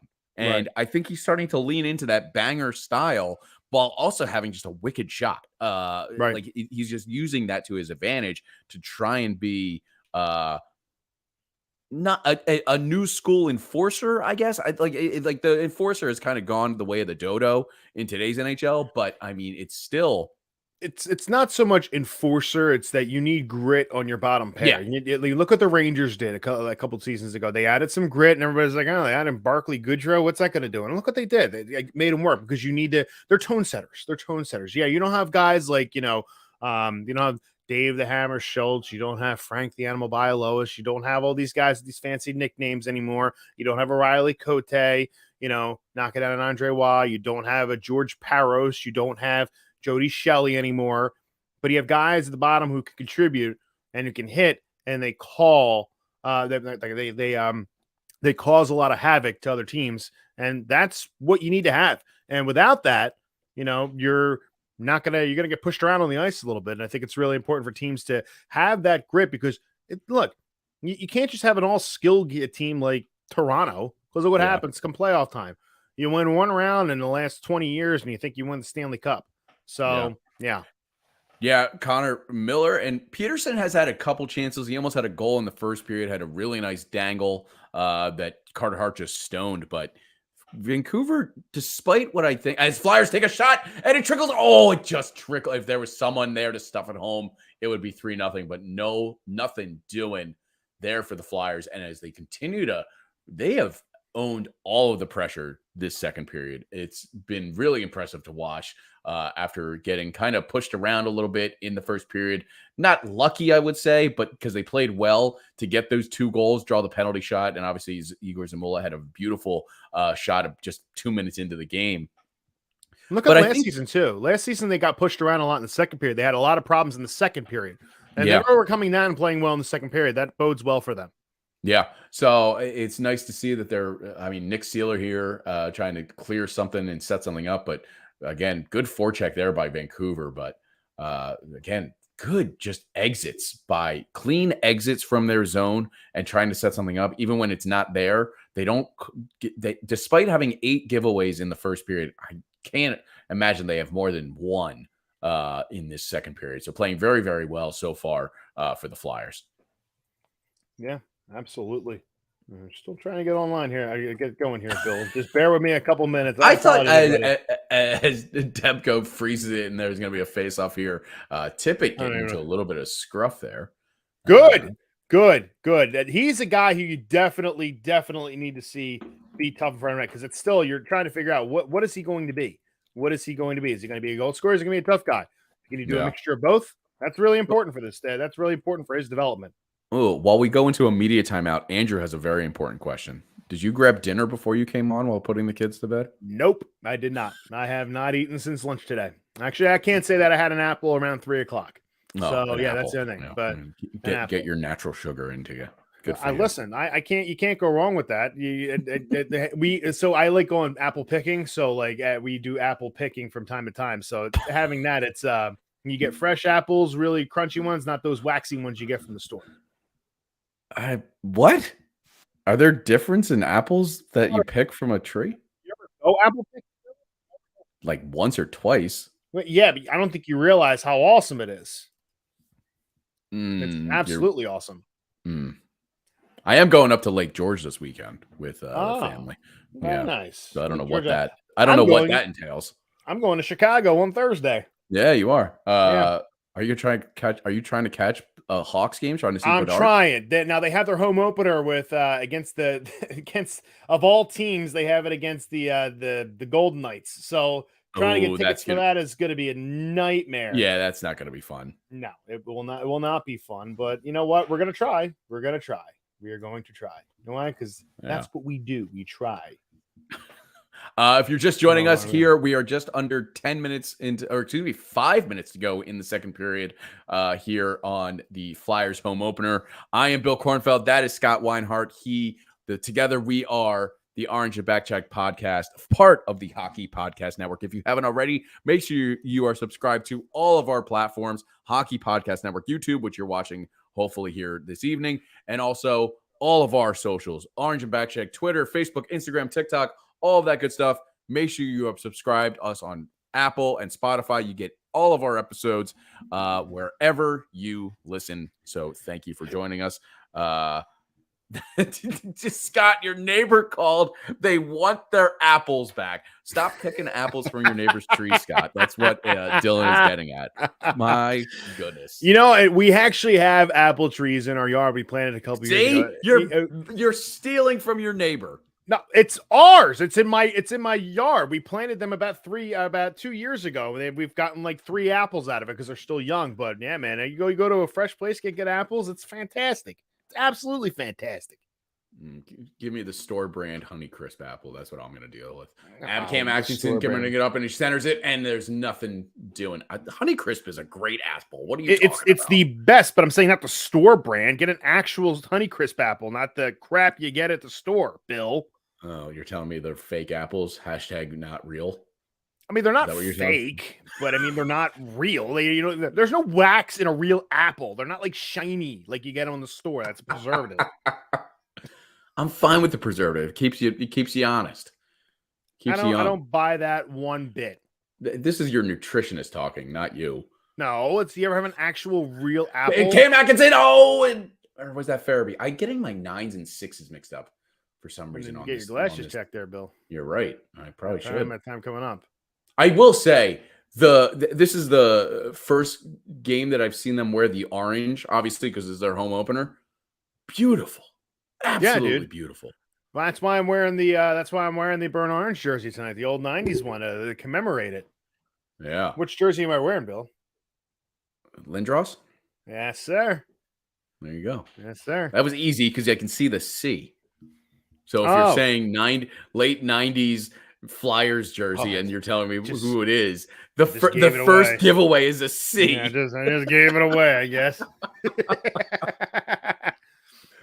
I believe that puck just went into the netting, or did it go off Lawton's face? Nope, the ref's just talking to him. The way he was holding Lawton on the shoulder, it looked like he was like, "Are you okay, son? You all right? You just took a peck to the face. Sit down." But no, they're gonna call a penalty here. What are they? 2 minutes. High sticking.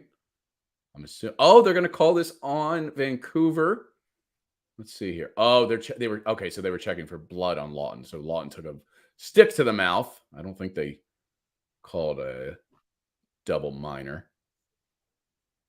Let's see. No, they're going to call Sutter for the high sticking. So the Flyers will be on the power play for 2 minutes here, just under 4 minutes to go in the second period. As there's a giant hit him, but I mean, it did look like a little bit of an embellishment, I will say. Yeah, a little bit there, but that's okay. The Flyers need all, they need a little help they can get. Yeah. So Cam Atkinson now taking it from the far side of the wing, trying to set something up, but I believe that's Coots now. Trying to set things up again, setting up to the point. TK now switches sides with Farabee. Flyers still trying to set things up. This is where, if I had the sound on, I'm sure we would be hearing "shoot" by the lovely Flyers fan base. As a point shot goes, nothing doing. I believe that was Atkinson on it. Yep. Farabee now on the near side, back and forth. TK and him have a beautiful tic-tac-toe, but nothing doing as the puck is cleared out of the zone. There was a nice back and forth there by TK and Farabee, but just a second too long, and it was easily cleared by Vancouver as the Flyers have to set up with 50 seconds to go in this power play. Setting it up, shot in front of D'Amico Demko. Nothing doing. If I see D'Amico one more time, I'm going to get off this broadcast. You know what? I was wondering, D'Amico, are you thinking of like DJ Miko? Like, yeah. I mean, that's a great chance there by, I believe by Farabee. You know what? Watch the power play, Bill. Watch the rotation. Mm-hmm. Watch the way they're cycling. This team is different. They're not stationary. They're moving the puck around. They're keeping them guessing. They're trying to find lanes. That's something we haven't seen from them in the past. That's really going to be at least consistently. Yeah, correct. At least consistently. I think what honestly what we talked about it in one of our off-season podcasts right as training camp started. That is, even though I'm not a huge fan of it, I don't think it's 100% effective, but it's effective right there of Torts' philosophy of doing the first couple of days of playing without the puck, of just skating. Correct. I mean, that's exactly what thing. Yeah, that's exactly what we saw right there. Unfortunately, the Flyers go 0 for 2 now on the power play as Vancouver takes their first chance, and a beautiful stick breakup there by Nick Delorier on the back check there. What a chance there. Yeah, Kyle, what Flyers player are you two most excited to watch for this season? I think the obvious answer is Coots, because you want to see what he does this season, but on the younger end, I am excited to see how Cam York plays again. especially because he came up in the middle of the season. He got under Torts' good graces, and I think that's why he's up here. I think Cam York is due for a big season. I'm really excited to see how this kid does under the second season under Torts. The NBC Sports app is not working, so I'm watching the game. That's why I can't watch it on my TV. I got to literally flip back and forth here on my laptop to watch it. But my goodness, of course, that's why you got to get two computers. Huh? Well, I do. I have two screens and I have my TV right there. But that's, I can't tell you how I got. I'm gonna have to only tell you. Yeah, you might want to just keep how that I got that second yourself. Mac, but it's fine. They're not watching. Yeah. It's whatever. I don't care. Yeah. That's hilarious. 30 seconds to go man. in this second period. 30 seconds to go in this second period as Vancouver just kind of they look like right now the way they're skating. It looks like when you're at the end of your beer league game and you're just like, I don't want to be here anymore. It's 2 a.m. We're down 7-2. I'm done with this. Like that's the demeanor that they just showed as the Flyers taking control again. 10 seconds ago, but the Vancouver Canucks clear it from the Flyers zone, trying to create something, but nothing doing. And that will do it for the second period. 32 shots to 12 in favor of the Flyers because they're completely outplaying Vancouver in that second period, and they hold a 2-0 lead in South Philly. A good start to the night for Philadelphia fans. Shot differential is just ridiculous. Like the fact they have 32 shots through 2 periods and Vancouver only has 12. I mean, that's a testament to the team overall playing. Again, you're amped up, but that's John Tortorella hockey, man. That's John Tortorella hockey. You want to see this consistency throughout the season, and that's going to make them good. I tell you what, it's going to be if a lot of games are like this, it's going to be fun to watch. Yeah, Dylan couldn't agree more. The Flyers are looking good this period, and honestly, back half of the first period too. They kind of collectively got it together. So going to be very interesting to see how they respond and close this thing out and try and get the first home win of the season on the home opener night for the Philadelphia Flyers. Yeah, Connor, I think you're right. Canucks absolutely dozing the second period. Tocchet had better be giving them the hair dryer treatment. Unacceptable. Yeah, I don't know what they're like. They were up. Weren't they up in New York the other night? Or am I going crazy? Because they're doing their East Coast tour right now, early in the season. So it's not like unless this is the first leg of it, they look like they're exhausted. And well, let's see. So they played Saturday in Edmonton, and then they played their first game at home. They won 8-1 against the Oilers, and then the other night they beat the Oilers in a home and home on Saturday. And so you have a travel day Sunday and Monday, actually, because today's Tuesday, right? It is Tuesday. So yeah, there's no reason for them to be exhausted. No reason. They're just not playing well. They're just not playing the problem is, Scott. You know what the problem is, Scott? They were anticipating a 7 p.m. start, and they were like, "Hey, we didn't ask for this 6 p.m. start." Go Phillies! Go Phillies! There you go. That's right. See, the Phillies crowd does it again. That's what happens. Yeah. All right. So we're going to take a short break here at the second intermission for the Flyers and the Canucks on the home opener. It is 2-0 Flyers after 2. We'll be back after this.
And welcome back, everyone. Thank you so much for joining us. It is the Flyers home opener here on the Hockey Podcast Network, where the Flyers lead 2-0 against the Vancouver Canucks. I am Bill Kornfeld, and the man beside me over here, let me get the handing gestures right. The mirrors you're that way. All, you're that way. There we go. You're that way. That is Scott Weinhart. We make up the Orange and Back Check. Let me do that again. We are the Orange and Back Check podcast for the Hockey Podcast Network, the only Flyers podcast that you need in your ears, breaking down this entire team and season. We are feeling pretty damn good after two, where the Flyers lead 2-0, 23-2 on shots, Scott, in that second period. Well, first of all, I don't know what's worse, the fact that the Vancouver Canucks allowed 23 shots or the fact that the only had 2. But I think that, again, I think we got to post this up here. Connor said, I have no idea what happened to the Canucks, completely sat back and let Philly take over. Yeah. Well, there's the thing. Yeah, they did take over, but think of it this way. I think people are underestimating again what the Flyers are capable of and what they're going to do this season, because let's be real. The Canucks dominated the first period. They didn't get as many shots, but they dominated the first period. But I also think that's a testament to John Tortorella making adjustments and his coaching staff making adjustments, and the Flyers just attacking in the second period, trying everything. Now, listen, by the way, it looks by some of the things that we saw in between periods, they should be up more than 2-0. It should be like 4 or 5-0. So thank goodness you have Thatcher Demko in goal. That's the Thatcher Demko, Bill. Demko. Yeah, I don't know what's wrong with Demko. So again, he's proving why he's one of the best goalies in the league. And he doesn't get a lot of notice out on this coast because he's on the West Coast in Edmonton. But it's really, that's a testament to having good goaltending. So it goes back to the Carter Hart argument. It's 2-0 right now. Okay. 2-0 is the worst lead to have in hockey. It really depends on the Flyers weren't able to capitalize on any of their chances in the second period. So, yes, they got a lot of shots, but Demko's keeping them in it. The Flyers haven't converted. He's keeping his team in his game, and as a goalie, that's what you need to do. So, it's going to be an interesting third period because you want to see the Flyers finish and do one of two things. First of all, if they're not going to score any more goals, they need to clamp down and defensively and make sure that they hold them off to another 2 shots or something small like that. Yeah. And if you're going to continue pressing offensively, you got to bury another one here because you got to take the goals when you can get them. Yeah. Coming up as the third period is just about underway, you can always bet on the official sportsbook of the Hockey Podcast Network, and that's DraftKings Sportsbook. Use promo code THPN when signing up. If you want to favor the upset, if you think Vancouver is going to make a push here and take advantage of the worst lead in hockey at 2-0, you can get them at plus 575. That feels honestly good value. I would take that. But I already made my bet. I took the Flyers in the pregame money line to win outright. And I'm feeling pretty good, man. I'm feeling pretty good. Already going in even on my betting for the evening, leading into the game 2 of the NLCS here in Philadelphia. Ooh, I'm feeling good. I like this. Mm-hmm. So yeah, it'll be a lot of fun. I can't wait to see what happens later on tonight. This is going to be a long night for Philadelphia fans. Okay. You still got another period here. The game is starting in a couple minutes across the street. You got the football matchup going on over there. Good luck getting home before 3 a.m. Yeah, good luck getting home before 3 a.m. I'm curious how many people. I do think that I would not be shocked knowing Philadelphia. There's at least 2 people in the stands right now, or at least formerly in the stands of the Wells Fargo Center in Philadelphia, that watched the first 2 periods of the Flyers and are now walking over and getting seated in their seats at Citizens Bank Park for Game 2 of the NLCS. Well, let's look at the arena and kind of see exactly how far off. How many? Because it was it was a good crowd. I'm curious if people dropped off because of that, but also because of if you remember, and not to draw age into this, but you are a little bit older than me, and I still do remember, and I don't know how prevalent you remember. before, all four teams didn't really seem to like it, especially the Eagles and Phillies. They were always jockeying for position. They always were like, hey, no, this is our city. You guys are crappy, because the Phillies were obviously not that great in the 90s, early 2000s. And now, like, all four teams between the Sixers, Eagles, Phillies, and Flyers, they're all like, yo, let's just keep the good vibes going, man. Like, let's enjoy this. So the Flyers, absolutely. If you're at this game right now, as soon as the game goes off, they're putting the game up on the big screen. Yeah. Look how many seats are already empty. I'm telling you, Bill, you called it. There's a lot of people. There's a scuffle right off the bench there. Did you see that? There's a scuffle right off the bench here, off the draw. Let's see. I don't know what was going on. A couple guys were Oh, yeah, there it is. That's funny. As the Vancouver then takes. Ooh. What? And you're a couple seconds behind me, I'll say that. But yeah. Big you want to lead the way? You can lead the way on power. Yeah, I mean, Cam York just got belted in the corner and just returned a hit. The Flyers are battling for it behind the net. Get it along the half wall. Konechny gets it up to Lawton. Lawton skating a little slowly through the neutral zone and just backhands in, dumps it into the corner, goes off Thatcher Demko's blocker into the corner. And there's Quinn Hughes. Quinn Hughes gets it along the left wing, charging into the Canucks. A shot and a save by Carter Hart hits the corner. It's wrapped back in, but fanned on it. Got Connor Garland, and it looks like it went out of play. So, I mean, I don't know what that was. Hopefully we see it on the replay here, but that was a little strange. That was a little strange how that little tussle happened there. I don't think anybody picked up on that. By the way, we have the official goal song for the Flyers, because obviously we're listening without the sound right now. We know what the new goal song is for 2023. Van Halen's "Ain't Talking About Love." I love it. Yes. I kind of was in favor of bringing them bringing back the Dupe song that the soccer team uses, because it felt, again, to my point about how all four teams, and now five if you include the Union are pretty collaborative. They like enjoy each other. They're not like fighting for the city's fandom, like the fandom is the fandom.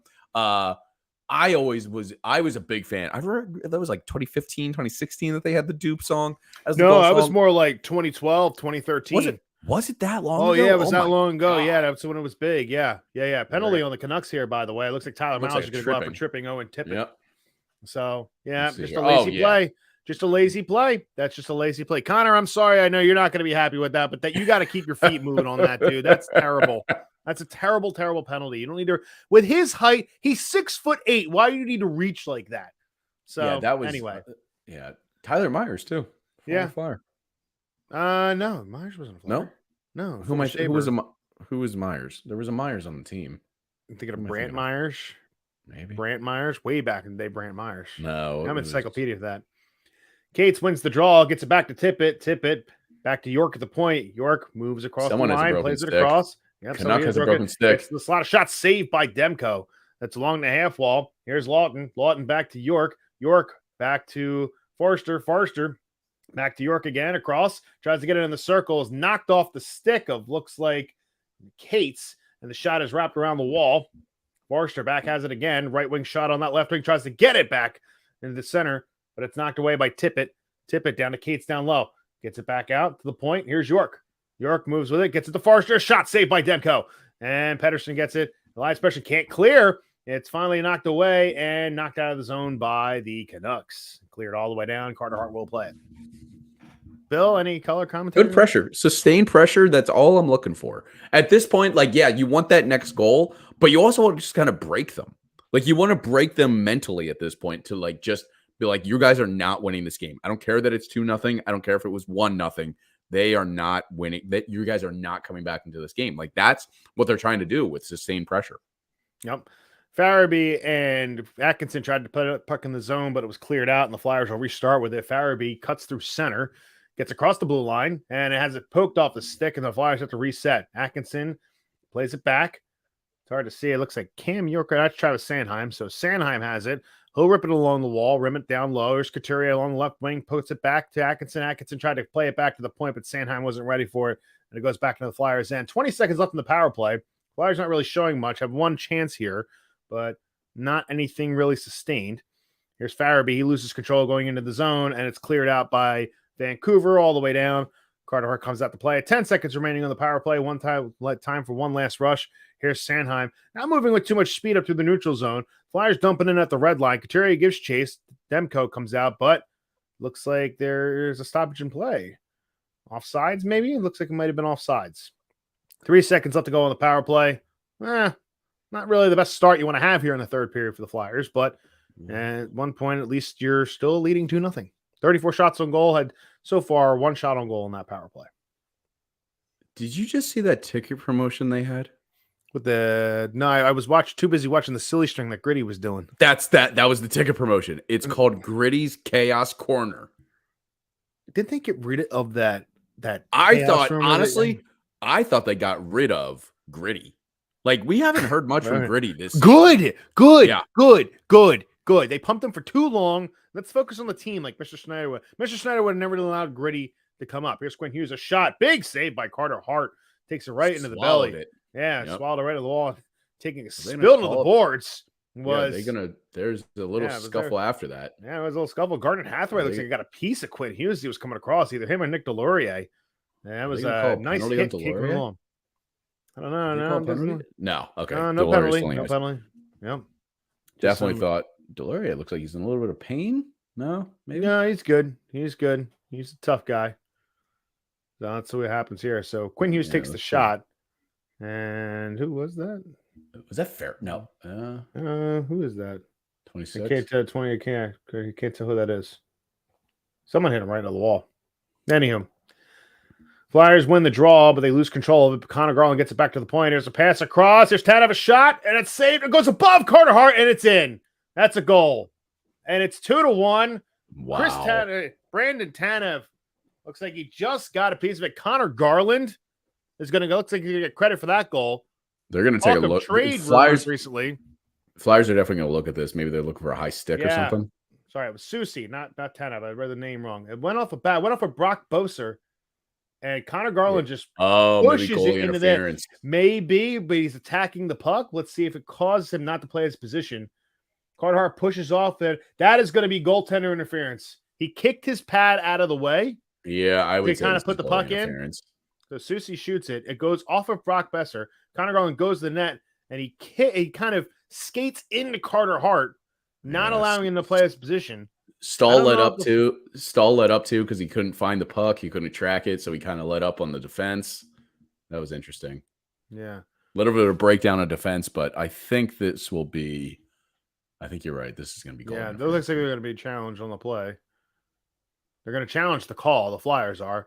And this is a risky play. Is this still a 2-minute penalty? Yes, it's a risky play. It's a 2-minute penalty if the Flyers don't do it, but they're confident. And here's the thing about goaltender interference. It's been inconsistent. So we'll see. We'll see what happens. I will say, despite this might blowing up in our face if they don't call this goalie interference, I do like that they add a little bit of risk in making the challenge. You're called for a delay of game by getting a challenge wrong after challenging it. So yeah, this is actually one of the better rules that the NHL added. Yeah, he pushes off and he gets a piece of it with his pad, and he's just driven into the net by Connor Garland. Yeah. I don't see how they could allow this. If this is allowed, that's ridiculous because that means you could just run over the goalie and push the puck in the net. Now he pushes with his stick and his foot, but Carter Hart isn't allowed to play his position. I got to see the location of this. Let me see the location of this puck. Look on the right leg pad down near the scoop near his skate. You can see the puck. Yeah, but if the puck is if the puck is underneath his pad at the same time, it was in front of it. It was in front of it. It was in front of it. When are they going to roll? Going over this. This is a long challenge. Oh, here we go. Here we go. We got it rolling. No goal. All right. Goal. Excellent. Great challenge by John Tortorella. The risk pays off. Carter Hart is still Carter Hart. I'm not going to say it. Yeah, you almost jinxed it. What are you doing? I didn't say anything. All right? You almost jinxed it. Connor Cahill says, finally, geez, Canucks wake up. I mean, if anything, yeah, I mean, they're not going to be happy that goal is taken away, but I mean, it's not a you can't run into the goalie. You just can't run into the goalie. No. So play is back underway. Yep. Here is Quinn Hughes with it. He gets Gets wrestled away by, looked like Cam Atkinson. I can't tell. The six, you're right. The sixes are nice. See? Here, a little tough. This is a little mocking tough. me for not being Yeah, able to tell the you're difference. right. It is a little tough to kind of see it a little bit here, especially it's Atkinson. So Cam Atkinson gets up the wall. Couturier, he'll chip it out of the zone. It goes up and out of, does not go out of play. It also doesn't help that Cam. It also doesn't help that Cam York and Sanheim are on the same line together. Yeah. No, they're bringing back the crazy eights like they had in the early 90s. It's cleared out by the Flyers right in on Demko. He'll play it out to Tyler Myers. Myers, centering feed, gets it out of the zone. Canucks break in the end zone in the Flyers' end. Back in the corner with it. Here is Cates. Cates is actually battling for the puck in the corner. And Zamula looks like he's trying to get it out. He can't. It's backed in along the wall corner again. Flyers getting pinned here. Elias Pettersson has the puck. Elias Pettersson tries to swing off throw, gets it back to the point. There's a chance, a shot that goes wide. Rebound out in front. The Flyers knocked that away to the corner. Nick Sealer, really good defense there on that play. They get it back out to the point again. Tyler Mauser's shot. It's way high and wide. Here's Fabry with it, trying to get out. He gets knocked over on the half wall. No call. Another Flyer cross-check, Nate Sealer. No call there as well. 2 cross-checks in a row. Here's back behind the net. They get it back to the point, and no one is home, and the Vancouver Canucks just clear back into their own end. It's dumped back in. There's Tyler Mauser with it. Whole dump into the zone. Far side of the net. And the Flyers regain control, but nobody's there on the wing, and they just finally get it out to center. And back into the zone again. Vancouver taking their time with it, getting the puck and just trying to establish a forecheck. Oh, we got a fight here. We got some tussle going on. There we go. Yeah. Can't tell the can't tell who it is. Probably. I have to look at the numbers here. Delorier is usually the fighting guy. Yeah. Let's see. So it looked like that's Mark Stahl. Mark Stahl in a scuffle. Yeah. Your boy. Yeah, my boy Mark Stahl. You know it. You know it. You know it. Yeah, he got into it with Philip DiGiuseppe. Oh, he cross-checked him into the wall. That's why. And yeah, that started the whole tussle after that. I'd like to see Mark Stahl get into that. That's showing that, like, you stick up for it, because you got like Forrester, you got Sean Walker there trying to be a part of it. Yeah, Mark Stahl is going to get Mark Stahl looks like he's going to get the only penalty for that. They're going to get him for the cross check or instigating. No, they're going to get him for boarding. So they're going to get him for boarding.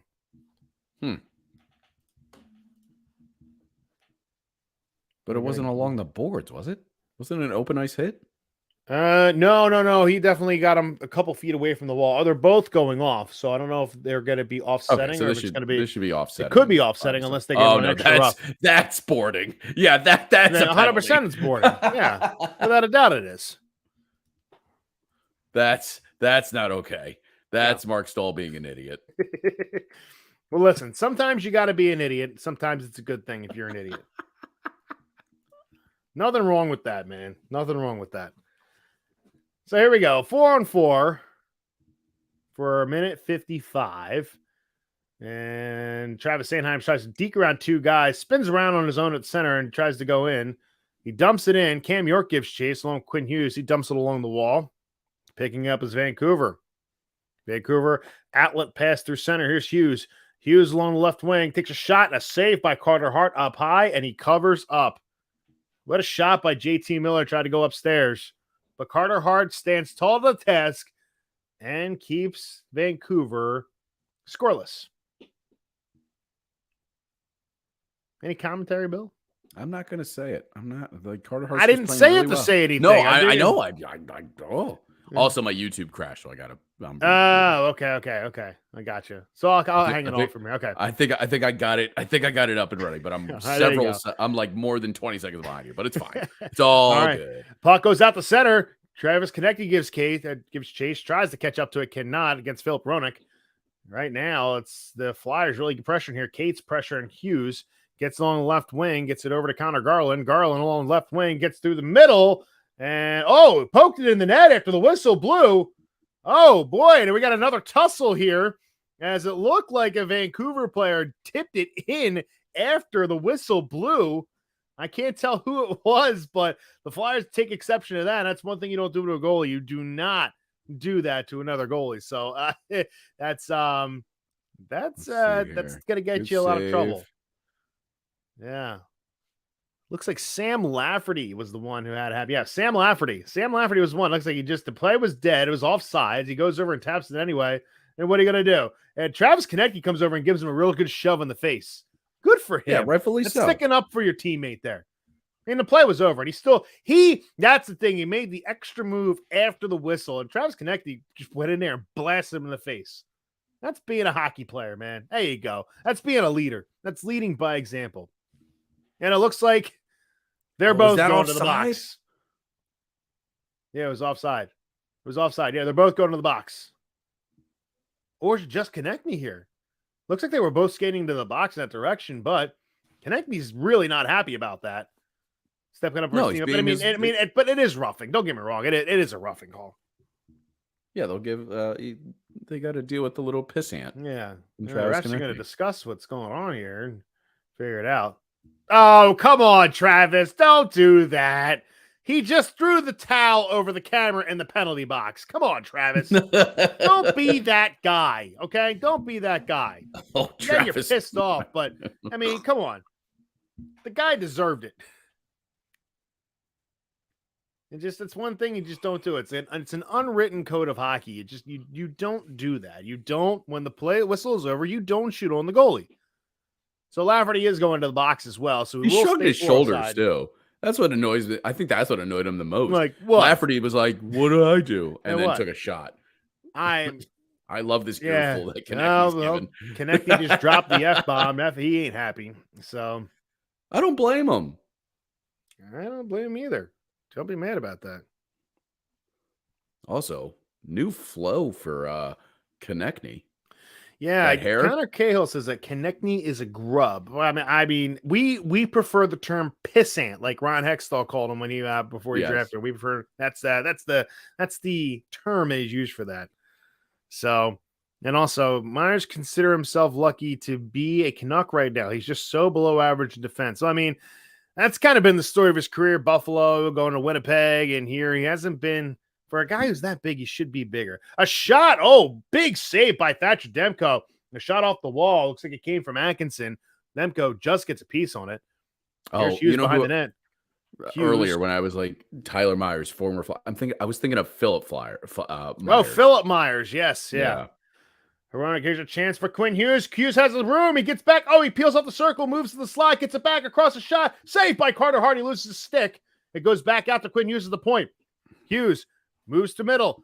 Moves, drops it back off, gets it back to the point. Another drop pass. Flyers blocked that away. They have a chance here, but at the end of his shift, it looks like Noah Cates. So he's not going to get there, and Hughes just easily backhands it along the wall, and the Canucks will start out the other way. Hronek dumps it on in. It goes off of Carter Hart into the corner. Flyers are able to chip it out. They start the breakout the other way, and coming through center, the Flyers again. Here's a chance to the middle. They make a backhand move. Oh, it got blocked off. Great block there by the Canucks. The Flyers keep control of it. Here's Sanheim. Sanheim drops it off down in the corner. That was a great pass there with him. Yeah, great. And there's his back in the zone. The Flyers have it again off the half wall shot saved by man. And a penalty upcoming. Penalty upcoming to Vancouver. Here's York with it. Flyers get the extra attacker on the ice. Here's Sanheim. Sanheim over to Forrester. Drops it back off. Back over to Sanheim. Here's Couturier coming in as the extra attacker. He's back at the point. Gets it across. A shot down low. Pass shot. Never got through to the net. Here's a chance in front. Lawton has a chance in front, but the Canucks overtake, and they will go to the box. So the Flyers are going to go on a man advantage, a 4-on-3 for a short amount of time here. 12-12 to go in the third period. Flyers lead it 2-0 as we take another media timeout. So I am now seeing, I'm at 12:50. Oh, they're screaming. What's going on? There's my wife screaming. I don't know why, but she's screaming. I'm still waiting for the delayed call to pop up on my screen. That's how far behind I am. Oh, geez. That's all right. We endure.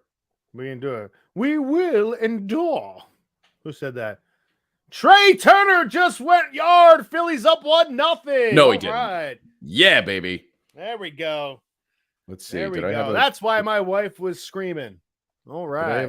Did I have a Trey Turner bet on DraftKings? Let's see. If you haven't already, sign up on DraftKings using promo code THPN to support the Hockey Podcast Network. We appreciate it every day that you are following along and watching with us. Let's see. Well, let's see. Did I have a... Yep, I had a Trey Turner 2 total plus base in a parlay. Nice. So, let's see. I had a... in that parlay. Already. Yeah, so that's 4 bases. So I'm good on that. So in that parlay, I had 2 total bases for Trey Turner.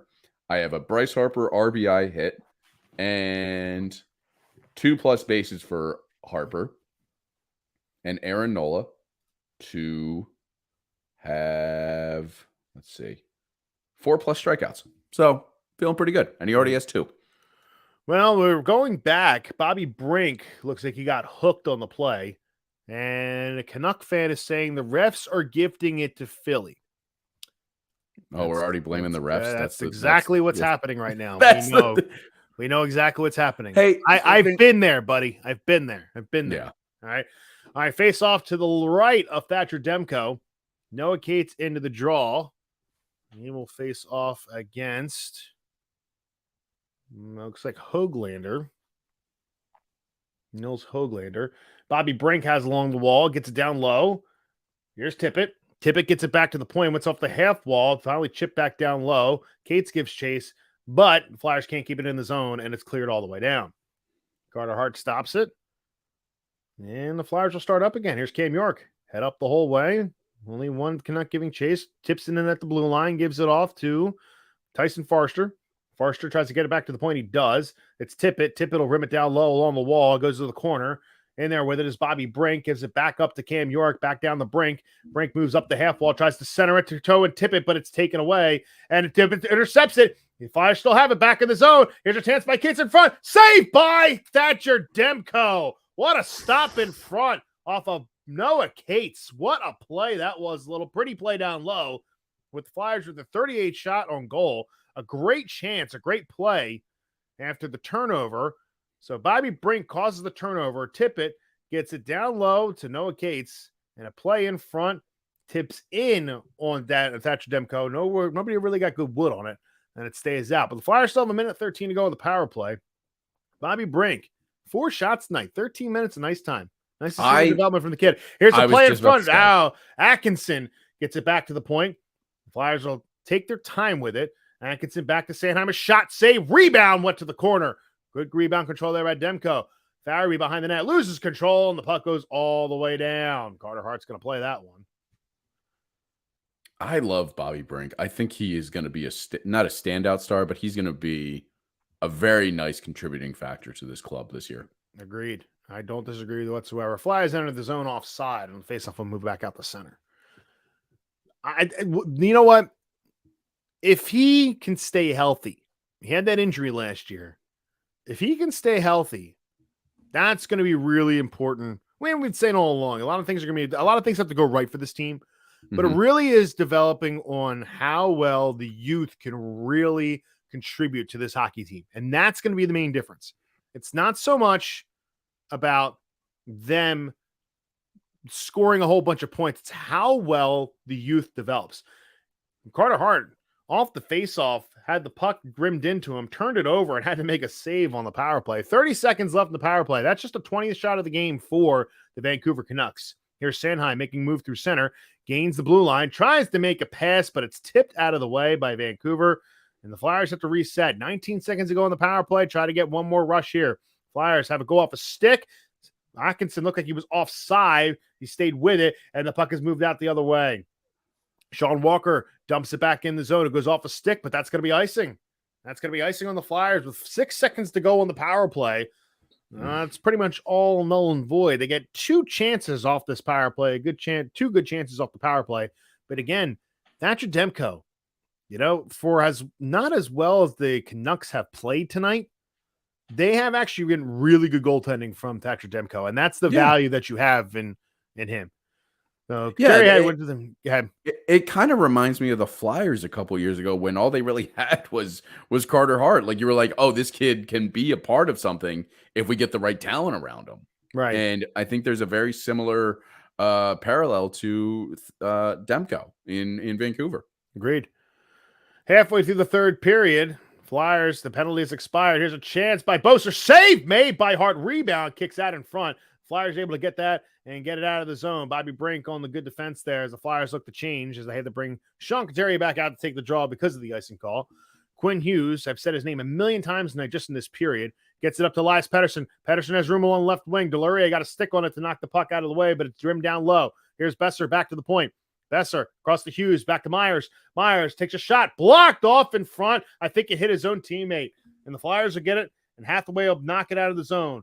Good play there. Here's Sean Walker where they're making a move. Here's Ryan Poehling as well. 2 Flyers down low behind the net. Delorier just nails a good hit on Tyler Myers. Here's a play in front. Tried to get it to Delorier, and it never went through. The Flyers finally get it back out to neutral zone. Stahl across. Gets to the blue line. Dumps it back in. Vancouver intercepts, and here's the other way. Here's Vancouver with a chance the other way. Drops it back off, down low. You can't tell who it is. Is it Kaiser? Back out in front. Carter Hart had to make a save. It's tipped down low back to the corner. Great defense there by Sean Walker. And it's cleared out of the zone by the Flyers. So trying to rebound there a little bit. Noah Juulsen will pass it up through center. And with it dumping it down, they'll dump it in down low. The Flyers try to get it back out in the zone, but Soucy keeps it in. A shot. Glove save by Carter Hart off the clapper from the point. Gets the glove on it. Freezes play, and we got scuffles around the net as we go to another media timeout. 8:38 to go in the third period. Flyers lead it 2-0. We always were like his 6-hole and above for Hart was always the question mark. And his glove side ability has really improved over the last season and a half. I don't know what it is. I don't know if it's why am I blanking on the goalie coach? Kim Dillabaugh. Whatever they have been doing with Hart, he's vastly improved on that glove side. Mm-hmm. It's really impressive to see. People don't understand it. I've said this, if you listen to Orange and Backcheck on a regular basis, I talk a lot about goaltending because I play the position. I've been playing the position my entire life. So, I kind of understand it from a lot of different levels. I can see it from the pro level. I've seen it from, all different levels. I can understand the development. It takes time, the speed of the game. And yes, it's working on how your net coverage is, your angles, your save selection. There's a lot of technicality. It's not just getting in front of a puck and stopping it. There's a lot that goes into it. Well, you can improve because during the offseason, obviously, you can work on your hand positioning. And a great example I like to explain is Carey Price. Carey Price, watch his glove positioning from when he was young to when he went to the final. His hands went from being out more of the side, like I'm showing you now, to more up and like attacking a little bit. So, it's instead of just being a big body, he's having active hands. That's what made Tuukka Rask so good for so many years because his hands were very active. If you have active hands, you don't normally get kneed under the arm because your hands are always moving around up and down. It's when you try to stay big and try to play too positionally, you can kind of get stuck and get beat under the elbow on that 6-hole. So, yeah. I mean, credit to Dillabaugh for really just continuing to improve his game. And look, he's 25. He hasn't hit his prime yet. So he will become better. Watch, he's very tight. That arm, watch his hands as he's moving. This is why I was always a big fan of Martin Jones. His hands never move. His hands, he played very strong position. Carter Hart's hands, watch his hands this year. As he's moving his body, his hands don't move. That glove is up, stick is down, hands moving with it. The hands move so it can just kind of move around a little bit. So it's not exposing that under that 6-hole. Good game by Igor Zamula. 1 goal, obviously, 3 shots and 3 blocks. So yeah, good game by Igor Zamula this evening for his first NHL goal of his career. Mm-hmm. And look at the stands, Bill. They're really emptying out. Yeah, they heard about the Trey Turner home run. Yep, they did. And my wife just started clapping again. Something else happened good, so we'll come back to that in a little bit. But the Flyers have 8:38 to go here in the game here. Cam York has the puck. He lost control of Elias Pettersson as they get it back down low. Try to work it up the wall, but lose control, and the Flyers will break out through center. Flyers will dump it in. It's Bobby Brink, 1-on-1. Finally, Quinn Hughes again has control of it. And we'll start the breakout for the Canucks. It goes off a skate through center, and Bobby Brink takes over. It's 2-on-2 with him and Farabee. Tries to make a move in the slotted shot. Oh, he just missed it wide. Here's Cates with it. Cates dumps it down low. Here's Farabee. Farabee puts it around the wall, behind the net, in front from Brink, and it was trying to go to York, but he didn't make the play on it. And Quinn Hughes, once again, has control of the puck. I don't think I've ever seen a defenseman have the puck as much as I've seen Quinn Hughes have the puck in one game. I mean, that's just, you're really, really doing everything with him. As he rims the puck in down low, and the Flyers give chase to him. Mark Stahl uses his body to protect the puck. It's just to Sean Walker, but it's right back out to Quinn Hughes, and Quinn Hughes turns it over. And here's Tippett, give and go, back to the other way, but he can't control it, and Quinn Hughes intercepts, gets it up along the wall. Here is, I can't tell by the number, and it looks like Connor Garland. It's Connor Garland, gets it back out in front, a shot, saved by Carter Hart, and the rebound goes behind the net. Back around the wall, there's DiGiuseppe. DiGiuseppe makes a move, trying to get it in front, and it was blocked. Rebound knocked away, and finally the shot gets blocked and goes wide. Flyers maintain control of it, can't keep it, get it out of the zone. Vancouver with it. Finally, it's turned over to Sean Couturier. He'll just backhand out of the zone. That'll go all the way down, and this will not be icing as the referees wave it off. And Vancouver starts the other way. Here's Carson Soucy. Soucy will dump it along the wall. It goes back in, down to the Flyer end. Gets down low, near behind the Flyers corner. Here's Sealer digging for it. Marcus Höglander. There's Höglander back to the point. Gets it across to Noah Juulsen. Juulsen dumps it down low. Dumps it down low to Nils Höglander. Höglander gets it back out in front of that. Here is it back to the point. Here's Tyler Myers with it. He'll snap one in. It gets blocked. Rebound. Oh, it went up and down. And Carter Hart lost sight of it, but finally knocked it away to the corner. And finally, the Flyers still not getting control. Some momentum here by the Canucks, and the penalty upcoming on the Flyers. Here's Noah Juulsen. Juulsen gets it across. A shot. Save made by Carter Hart. And the whistle blows. Shot there by Andrei Kuzmenko. And the Flyers are going to the sin bin with 6:11 to go in the third period. Vancouver gets a little momentum here, and now they get more of it as the Flyers were pinned down kind of like they were in the first period. And this is going to be a problematic. It looks like who's going to go to the box. There's going to be for a trip by, we'll have to see who it is. And so shot was blocked. There was a high stick on that play. Oh, it was high sticked. So it looked like what happened was a Pius Suter high stick the puck up and down low. That should have been a dead play. But instead, play continued, and then the penalty was called. And it looks like, that it's Igor Zamula going to I was going to say, it looked like it was either Zamula or Farabee. Oh, it's Farabee for tripping. Oh, great. No, somehow I've gotten now ahead of you on the broadcast. Yeah, but just you can by a half continue. second. Yeah, you're good. All right. Here's Quinn Hughes. Quinn Hughes down low to Pettersson. Elias Pettersson along the half wall. Dumps it down low. Gets it back over to the circle. Back to the point to Quinn Hughes. Quinn Hughes will move and shoot with it just wide. The Flyers maintain control. Couturier tries to snap it along the wall. It's blocked up by Brock Besser. Besser down low to Elias Pettersson. Back to Quinn Hughes. A shot. Saved by Carter Hart. Mark Stahl's there. Corner. Great play. And Couturier clears. Great defense there by the Flyers. That's great. That's fantastic. Fantastic. And this is exactly what, with just under 6 minutes to go, 5:30 to go, this is the final push that the Canucks are going to make. So the Flyers have to be able to sustain this pressure. Here's Lawton. Lawton tries to wrap around on Demko as he got in alone on him, but Demko stopped him as he's done with the Flyers all night. I think he saw it all the way. There's no real chance there. Yeah, Elias Pettersson at the blue line tries to figure out what to do. It dumps it off to Besser. Besser will rim it along the wall. It's dumped in down low. Back to Besser. Besser, they play ring around the rosy with it. It's back out to the point. Here is Philip Hronek. Hronek will dump it off Pettersson. Pettersson across, down low to Hronek. Back and forth. Oh, my goodness. It went off and hopped over a stick. They had a chance there, Vancouver, but it hopped over a stick. Down low, back to the point. After half wall, back to the point again. Here's Hronek, a shot. Save made by Carter Hart. Once again, JT Miller into the fracas with it. Back to Hronek. Across. Oh, a great defensive play and a block. It looks like by Scott Lawton. And now the Flyers have a 2-on-1 the other way. Here's Lawton. Lawton with Cates. Cates back to Lawton. Back in. Oh, my goodness. What a save by Thatcher Demko. Are you kidding me? What a stop. Thatcher Demko with the save of the year so early. A 2-on-1. A give and go. Lawton goes to the backhand. And, oh, my goodness, what a save by Demko. Did that go in his glove or under it? In his glove. It was in his glove. As his hand was falling down, he got his glove on it. That is what I call left-handed larceny. Unbelievable save by Demko to keep his team in it. Connor, that is why Demko is still in the goal, because he makes saves that keep your team in the fight. Exactly. Well, there's a chance Okay, here. I'll take it Vancouver back. can get That's one funny. here. My goodness. There they are again.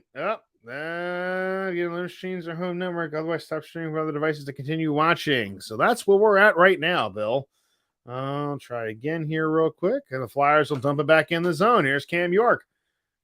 Cam York gets it over to Sanheim. Sanheim along the wall. Went off a skate. Stayed in the corner there. Now it looks like Beauvillier had it. Anthony Beauvillier, the former New York Islander. It's dumped in low, and Carter Hart never got through it. Sanheim picks it up. Sanheim will cut through center. Sanheim doing a lot of walking over the blue line by himself tonight. I'm not sure if that's really the best strategy for the Flyers, but it's getting the job done. It's and here once again, Quinn Hughes, the person who has had the puck on the stick the most, probably the whole season in one game, dumps it back out. They'll dump it in the Flyers' end. Mark Stahl gives chase. He gets nailed off the puck. Here's Couturier. Couturier tried to get up the wall. Tyler Myers knocked over a player, and it got through him and all the way down to Demko. No icing on the play. They'll start back out again. Here's Quinn Hughes. He's going to slow it down a little bit, wait for the breakout to bit reset, kind of see where he wants to start up with it. When are they pulling Demko? They got to pull him soon. About a minute left. I'd say a minute 30. So probably about a minute 30. Let's see here. It looks like it is Brock Besser gets it across. A shot to save by Carter Hart. Kick save to the corner. Cam Atkinson clears it out of the zone. Oh, and Demker's already gone to the bench for the extra attacker. Here's Tippett. Tippett drives the man into the wall. Great play by him. Looks like he took out Ian Cole. But here is Brock Besser. And again, they're going to start back up the other way. And it's picked up by Couturier. Couturier shoots it. He scored. No, he missed it wide. He missed it wide. Oh, it hit the post, and then it got deflected by Bobby Brink. And it looks like the faceoff's going to be right to the right of the Canuck goal. Yeah. And that's fine because they got to bring Demko back out on the ice. I'm perfectly fine with that. 2:18 to go with the third period. It is Harry here. Flyers lead at 2-0. We'll be right back. Well, they'll be right back. We'll be right here because they're going to do a commercial break. We're not. I got a little too play-by-play there, Bill. Yeah. Yeah. I mean, this is what the Flyers were bad at 2 years ago, and they've gotten significantly good at it the last couple of seasons. I mean, this is what the Torts effect is. Staying mentally tough, not letting the moment get too big for you. It's just, it's crazy. If you're just joining us, this is the Orange and Backcheck final 2 minutes of the game for the Flyers home opener. We are Scott and Bill, the hosts of the Orange and Backcheck podcast on the Hockey Podcast Network. Make sure you are subscribed to us on all your favorite podcast platforms. Make sure you follow us on Twitter, Facebook, Instagram, Twitter, TikTok, all of that fun stuff, along with the Hockey Podcast Network. Hit that bell, get notified every time this channel goes live for our watch parties all throughout this season. We're going to be doing Saturday night watch parties for all Saturday night games. It's going to be a great time. Our next broadcast is with the Bolts and the Canucks again on Thursday night, so be sure to tune in for that. And Andrew, so are we, man. But it's 1-0 Phillies. Trey Turner had a home run. So as soon as we hop off, as soon as this game goes final, Scott and I are going to close out and enjoy the rest of the NLCS game too. So it'll be a lot of fun. Yeah. And I got to be up early tomorrow because I got a long drive because I got an all-day meeting tomorrow. And then I'm off to Chicago. Yeah. Chicago's hopefully, beautiful. I hope I can go see Connor Bedard, man. I'm really hoping I hope you do, man. Yeah. I know you said it's going to be tough because they're playing Vegas the one night, yeah. but is that the only game they're in town? If it's their home opener, they got to have a couple. It's their only one? The only one that we're there for. Oh, okay. I can't believe Couturier hit the crossbar. I mean, a perfect shot. Just a little too much air underneath. He went bar down at least. Yeah. Oh, my goodness. All right. So here we go. Crunch time here for the Flyers. Face off to the right of Demko. Looks like it's Lawton out with Brink. And Cates. And the Flyers lose the draw, but the puck just sits there on the half wall. Oh, is there a penalty upcoming? There's a penalty upcoming on the Flyers. Oh, for a slash. Oh, boy. Let's see. If I can broken stick it. on the ice. There's a slash on the play. John Tortorella's not going to be happy about that one. I think that was TK. Let's see. 2 minutes for slashing. Let's see who it's on. It might have been TK. Let's look back here. It was just going on. No, in the Lawton. numbers. It was Lawton. It was Lawton. That's not. Went to go play the puck and broke a stick out of his hand. You know, I hate that rule. that if the stick but automatically breaks, it's very blatant. Like he comes down and just goes straight down on the stick. Now that's a clear cut case of slashing. Yeah, you know what? You're tying up the stick though. I just never really agreed with that. But yet again, that's why I play goalie.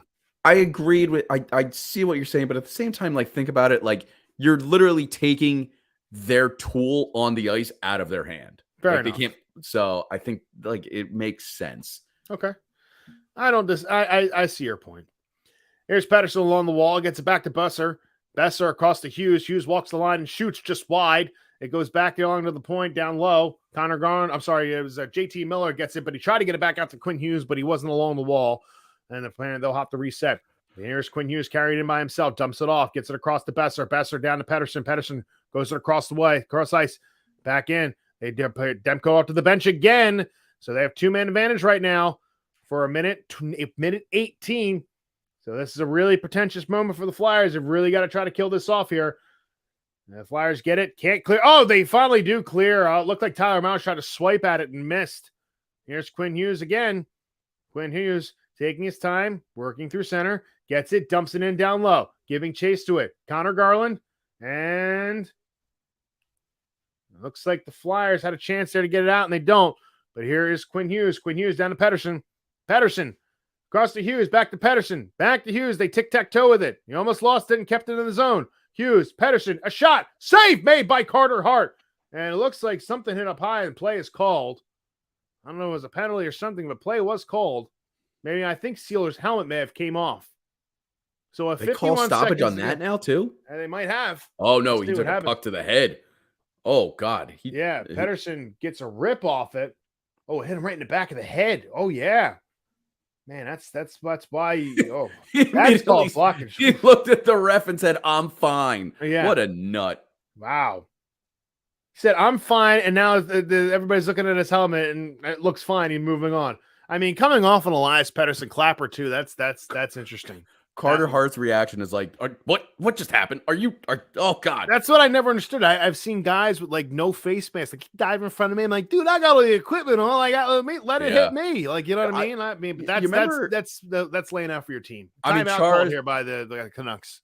I mean, Char was the last guy ever to play without the shield after they implemented like the grandfathering of like, if you're in this league, you have to wear a shield.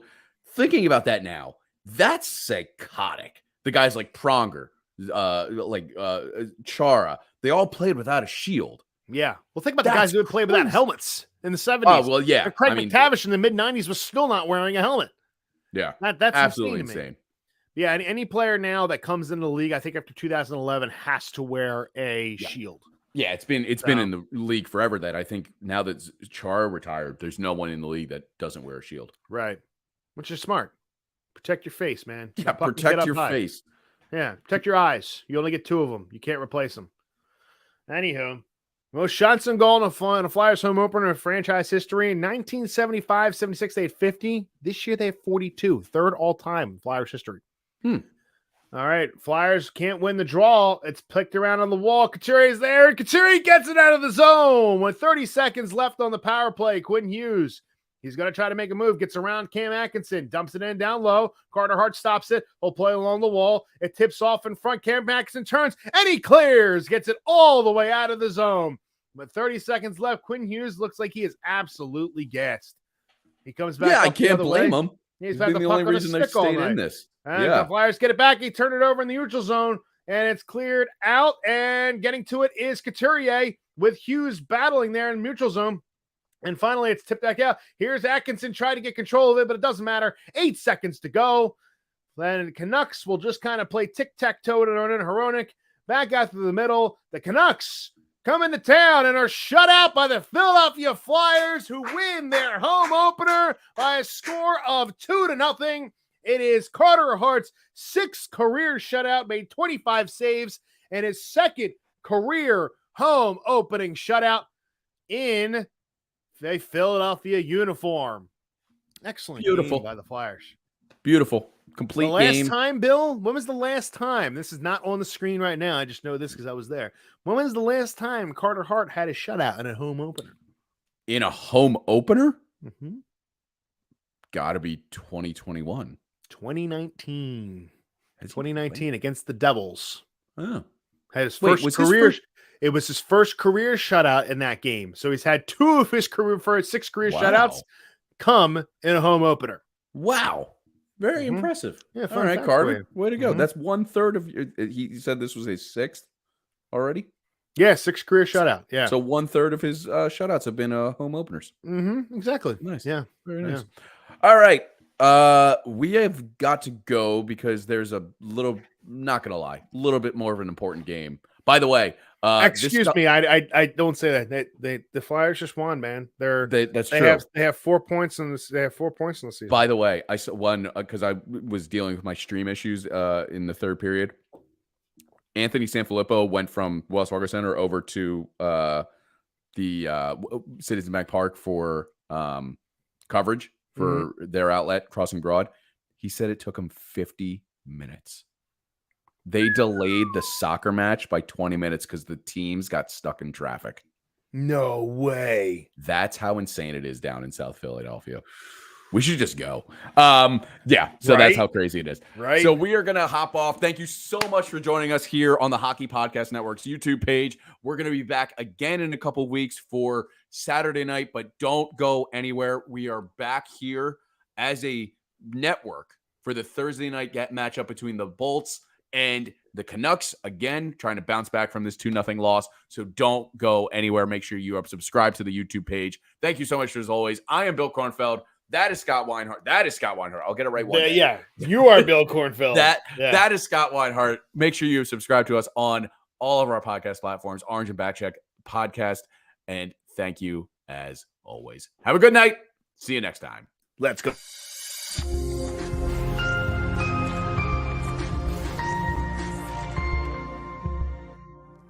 Say something.